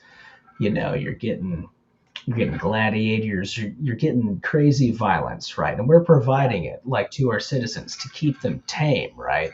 Mm. And over centuries, it's been watered down, and so now we've got like UFC. If it's extreme, it's like bare knuckle boxing, but nobody's getting murdered. You know what I mean? We're not seeing any public executions. So what's the Ouroboros on that? What's the full cycle? Are we gonna devolve and become flesh-hungry, violent, craving humanoids from the crust of the earth? I mean, if you think about it, every movie is a prequel to Mad Max.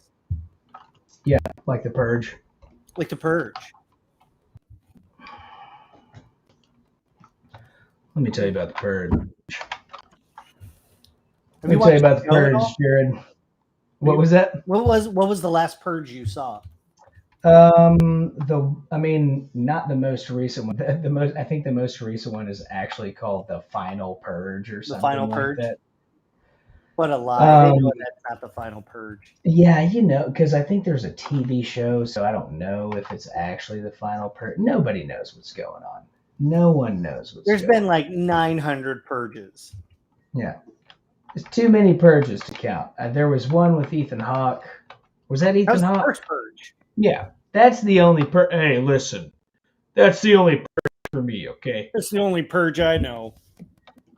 Their early stuff. I don't like any of that later Purge stuff. Whatever. Cool. That's funny. My mom texted. I just erased an hour's worth of work by accident. But that's my mom said I would get pissed if I ate popcorn too soon. So thanks for watching, Mom. Nailed it. That's hilarious. She's in bed by now. There's no way she's still up. I can't even track half of what we talk about. I don't even have a bed, which I think is important to note. You don't have a bed? You just sleep on your 3D printer? I sleep on my 3D printer. I do have a bed, Jared. I'm sorry. Why are you apologizing? I'm glad you have a bed. I lied to you about my bed. Is it a 3D printer? Did you 3D print your bed? Yes.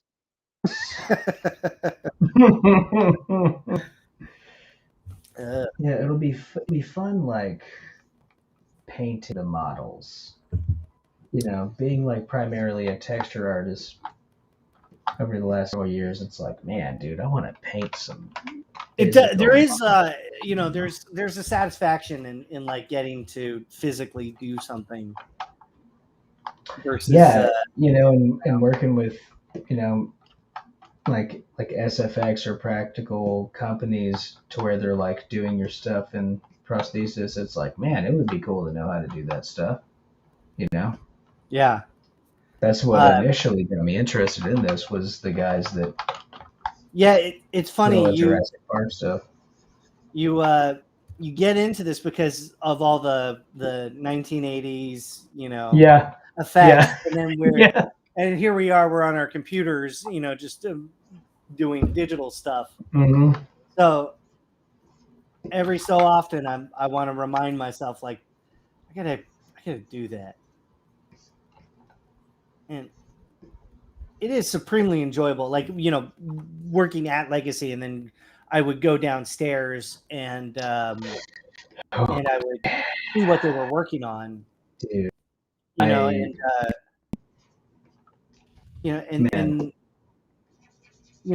they would do stuff, and it was just the coolest. And there's just something about it. Also, they're working in a bright kind of industrial kind of space. Yeah.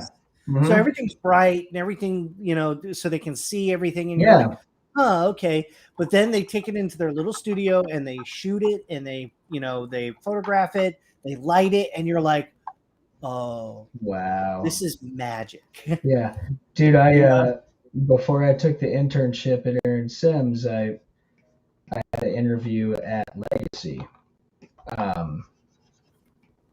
And I mean, like, the only thing that took me to Aaron Sims is that, Aaron gave me the opportunity to actually do design work. Yeah. And this isn't a knock either way. It was just at the time, it was like the only thing that Legacy was willing to offer was, like some engineering work, some, modeling for printing kind of stuff.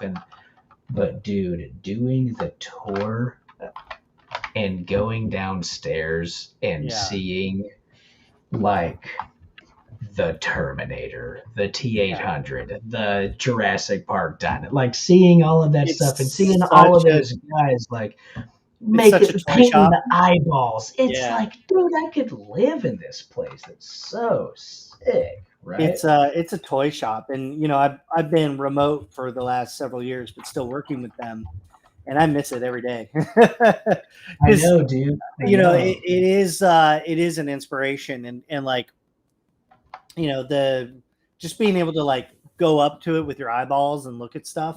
It's such a cool toy shop, and they're all big kids down there anyway. And yeah, so I mean, you have to be. You Yeah. know what I mean? You gotta be like, you gotta want the fun and the cool and the And then sick and awesome.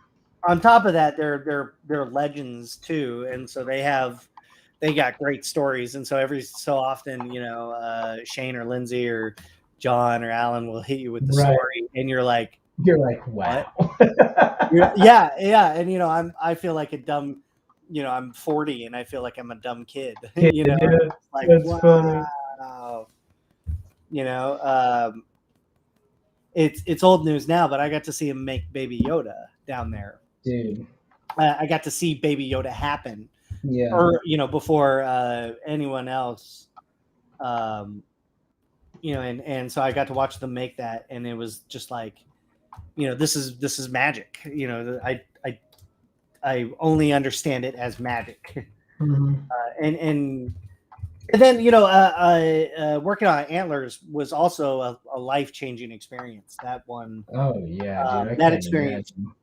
That one forever changed like how I make art. It changed how I like, my own trajectory, like the stuff that I want to make. It's just so rad. But yeah, if you ever get a chance and you get to go work at a practical effects studio, it's amazing. Yeah, like I was saying, I'm working for a guy right now that's all practical, and it's like, it's cool passing my stuff off to the department, but it's also like, man, I wish I could be there and really see it go down. I know. Hey, I just want to learn about that stuff. Yeah. I mean, I just want to see how it gets done. Well, they do translate. The digital and the practical stuff do translate. Like your sculpting skills now. Yeah, big time. They absolutely translate. To clay. And back and forth too, like you learn stuff in clay and it changes how you work in digital and vice versa. Now, painting is, painting's the whole process, and the hardest part is just from what I've observed is the mold making. Yeah, that is a very intense process, and that's where the craftsmanship comes in, because it's a whole department on its own, and it's really it's an intense process. Oh yeah, that's what makes me thankful to know people like Gregor Punchance. Dude's done so much practical work he like does his own Halloween masks. Yeah. He's printing molds for his Doom replicas that he's making. I mean, that's really cool. He's got the both. Yeah. And I feel like if you can straddle those two worlds, the dividends that come out of that are really awesome. That's why I'm trying to, I'm learning as much about that as possible. Yeah, I'm ready to dive into it, man. I want to get into. I want to 3D print the reverse molds and Yeah. You know what I mean? That'd be great. It's so fun and it's so rewarding. Oh yeah, especially having that physical representation, that physical model. That stuff is crazy. It's crazy, man. Now I see working in studios where they have to have a 3D print to show a producer or director. I get it. After you see it, it's wow. Yeah. It makes there's that's we talked about it, the separation of the digital. When you're looking at it digitally, and then you look at it with your own eyeballs and your perception changes. Right.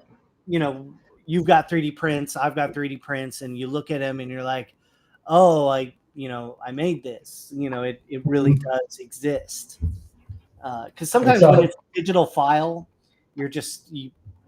it feels lonely a little bit. Yeah, well, it's rough because you get married to the way that you've been looking at it. You know what I mean? Yeah. I guarantee you, it's like being a draftsman on a car and like hating your design, and then you finally see it pop up, and you're like, wow, that's a beautiful piece of work. You know what I mean? I have a former student popping up. Ashish, welcome, dude. He took my class years ago, and what's up, man? Awesome to have you here, man. Welcome. That's kind of what's fun about this, about the streaming is, every so often former students pop up, and I always love watching where you guys go, and like watching your skill sets, improve. I've been teaching for 8 years now. Dang, dude, no. Can you believe that? Wow, dude, I can't believe that. Yeah, I'm going on 8 to 9 years, I believe. So, were you in your, I guess, what, second year? Whenever I started nubbing? What year did you? You know. were like what, 20? Because I started teaching in 13. Okay, you started teaching in 13. I think I got into gnoming at. Hold on. Let me do the math. Yeah, I'm coming up on the 9th year. It would have been 8. It would have been like 8 years ago. Wow. Yeah. Holy moly. Can you believe that, dude? I was taking the intro to Maya whenever. Wow. Yeah. Because I'm. It's shocking, really. That's insane. When you'd think I'd be a better artist by then, but. You're funny, dude. It's that's wild, man. But every so often, like, I'll see former students and I see where they're at and what they're doing, and I'm just like, man, that is just the coolest. That's the magic, baby. That's what we like to see, baby. But it's also why I don't believe in talent anymore either. Because I just like, I feel like any applied effort, if you apply some effort to whatever it is that you want to learn and you want to do, it's totally possible to do. I mean, yeah, I wouldn't argue against that. I would definitely say that there is talent and natural born talent for sure. Oh yeah, but the argument against who can acquire knowledge very quickly and application of knowledge. So, I don't know. I mean, like whenever I was a kid, I just naturally could draw. Yeah. I just naturally could draw. So let me ask you this: did you have anyone in your life who was showing you how to draw? Nope. You just picked it up. Yeah. But you also stuck with it too. Yeah. Well, I mean, I spent all of my time as a kid in comic book stores, and I wanted to learn how to draw my favorite comic book characters. And I mean, like from tiny, like 6 years to 16 years, what I did was places by myself. I wanted to learn how to draw my Spider-Mans and my Venoms and my Carnage and my Punishers and my Mr. Sinisters and my Spawns and like Violator and Spawn and all those guys. I mean, that's that you were talking about properties earlier, and it just felt wrong to me because it's such a it's just such a burdened property, but it's Spawn, dude. I would obviously love to see an incredible Spawn But I mean, McFarlane is he's kind of he's eccentric, man. He wants it his own way. He's not going to have it any other way, and I mean, I'll never forget the original Spawn movie or the original the HBO animated thing was dude, awesome. that animated show was fantastic. It was incredible, dude. It's incredible. But man, like, just imagine if we actually got like a really solid Spawn. Well, I mean, can you imagine if they put the budget of a Marvel movie into Spawn? I mean, putting the budget of a Marvel movie into anything. Yeah, it's true. Like, just to be fair, like, put that into a Mortal Kombat or a Resident Evil movie, and then I'll just die a happy man. Yeah. For me, it was the Max.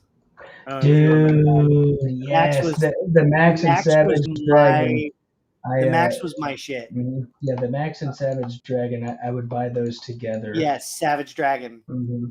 Wildcats too. Were those? Was that Malibu? Image. I think that was Image. Those are Image comics. Malibu did the Mortal Kombat comics. Did you know that there were Mortal Kombat? I did. I think I still have some. Amazing, and they are those artists are like famous for not even knowing what human anatomy is, because their poses are just so like just ridiculous, man. Outrageous. Mm-hmm.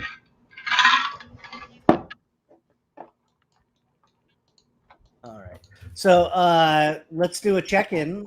How's your boy? What have you been noodling on? Oh man, I really just kind of went in, and recently I was doing a bunch of kind of just secondary shapes on these tentacles because I want them to pop. That looks right. really nice. I want them to pop right. Because we're not in tertiary. I mean, we're in tertiary, but I've just been focusing on just really getting those, like, the light rolling off of this the right way that I want. You know really what I mean? Nice. I don't know if you saw Alex's comment, but he said he was a colorist for Malibu. What the fuck, dude? Small world, man. Dude, that is awesome, bro. It is so Malibu, cool. Dude, Malibu did the fucking Mortal Kombat books. I remember, like, begging my dad to drive me to Dallas, Texas, like 8 hours away, so we could go to a comic book convention that had one of the inkers for the Mortal Kombat comics there, man. That's really cool, dude. That's really cool.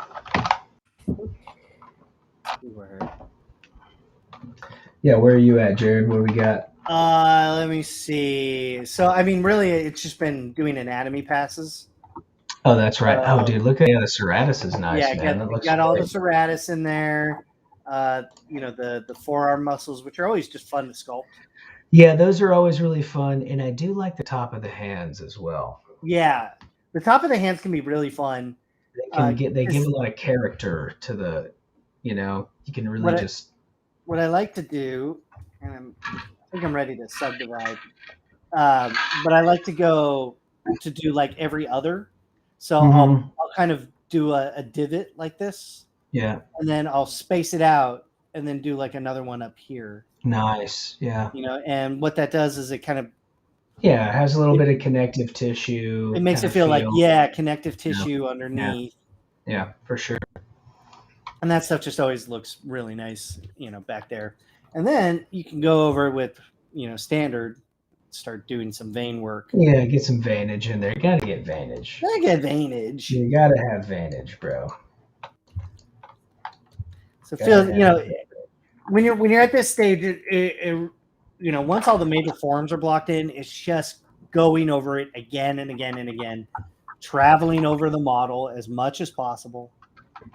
Yeah, and you're kind of exploring, and discovering, because at the end of the day, like, you're not making a monkey, you're not making a guy, you're making a creature, and you're like, what would look weird, what would look cool, like you're trying to find that. I know what works, but you're also trying to find that, like, how do I break the anatomy but make it feel believable enough? Yeah, for sure. Yeah, man. Sick, nasty. That was a good session, bro. Yeah, it's good to see you again. Yeah, it's been nice. I think we're coming to a nice close. It's definitely time. Yeah, I mean it's about 12:20 my time, so I'm ready. Oh wow. You're jamboed. And I got a meeting this morning. Oh yeah, I've got a couple meetings tomorrow morning for sure. I've got a meeting with my with my celery farmer. Hello. What? It's nobody's there. Nobody's there because I'm the president, and nobody has to be there. Nobody's president yet. You know what I'm going to do? I've been doing this is I've been saving, I've been versioning up on this guy and then showing where I've been. Oh yeah, that's cool. So this is the nice way to close out. Let me pull up the other two, and then we can just show progress. Because it's nice to, show progress. Yeah, it's always good to, because the only thing you see online is like, speed sculpt from lunch. Yeah. And it's like a photo reel. I did this in 20 minutes on my lunch break. It's like, bro, I know you've been doing this for like 30 or 40 hours. Like, you don't have to say speed sculpt, man. Okay, so this is the initial block-in. This is where we were. Okay, nice. Right? Yeah, so this is like, that's cool. This is the initial 2.5 hour like sketch. Yeah. Right, that started off. And actually, there's something kind of cool about the weird, just like one limb. Just the hook. Just the hook. It's kind of fun.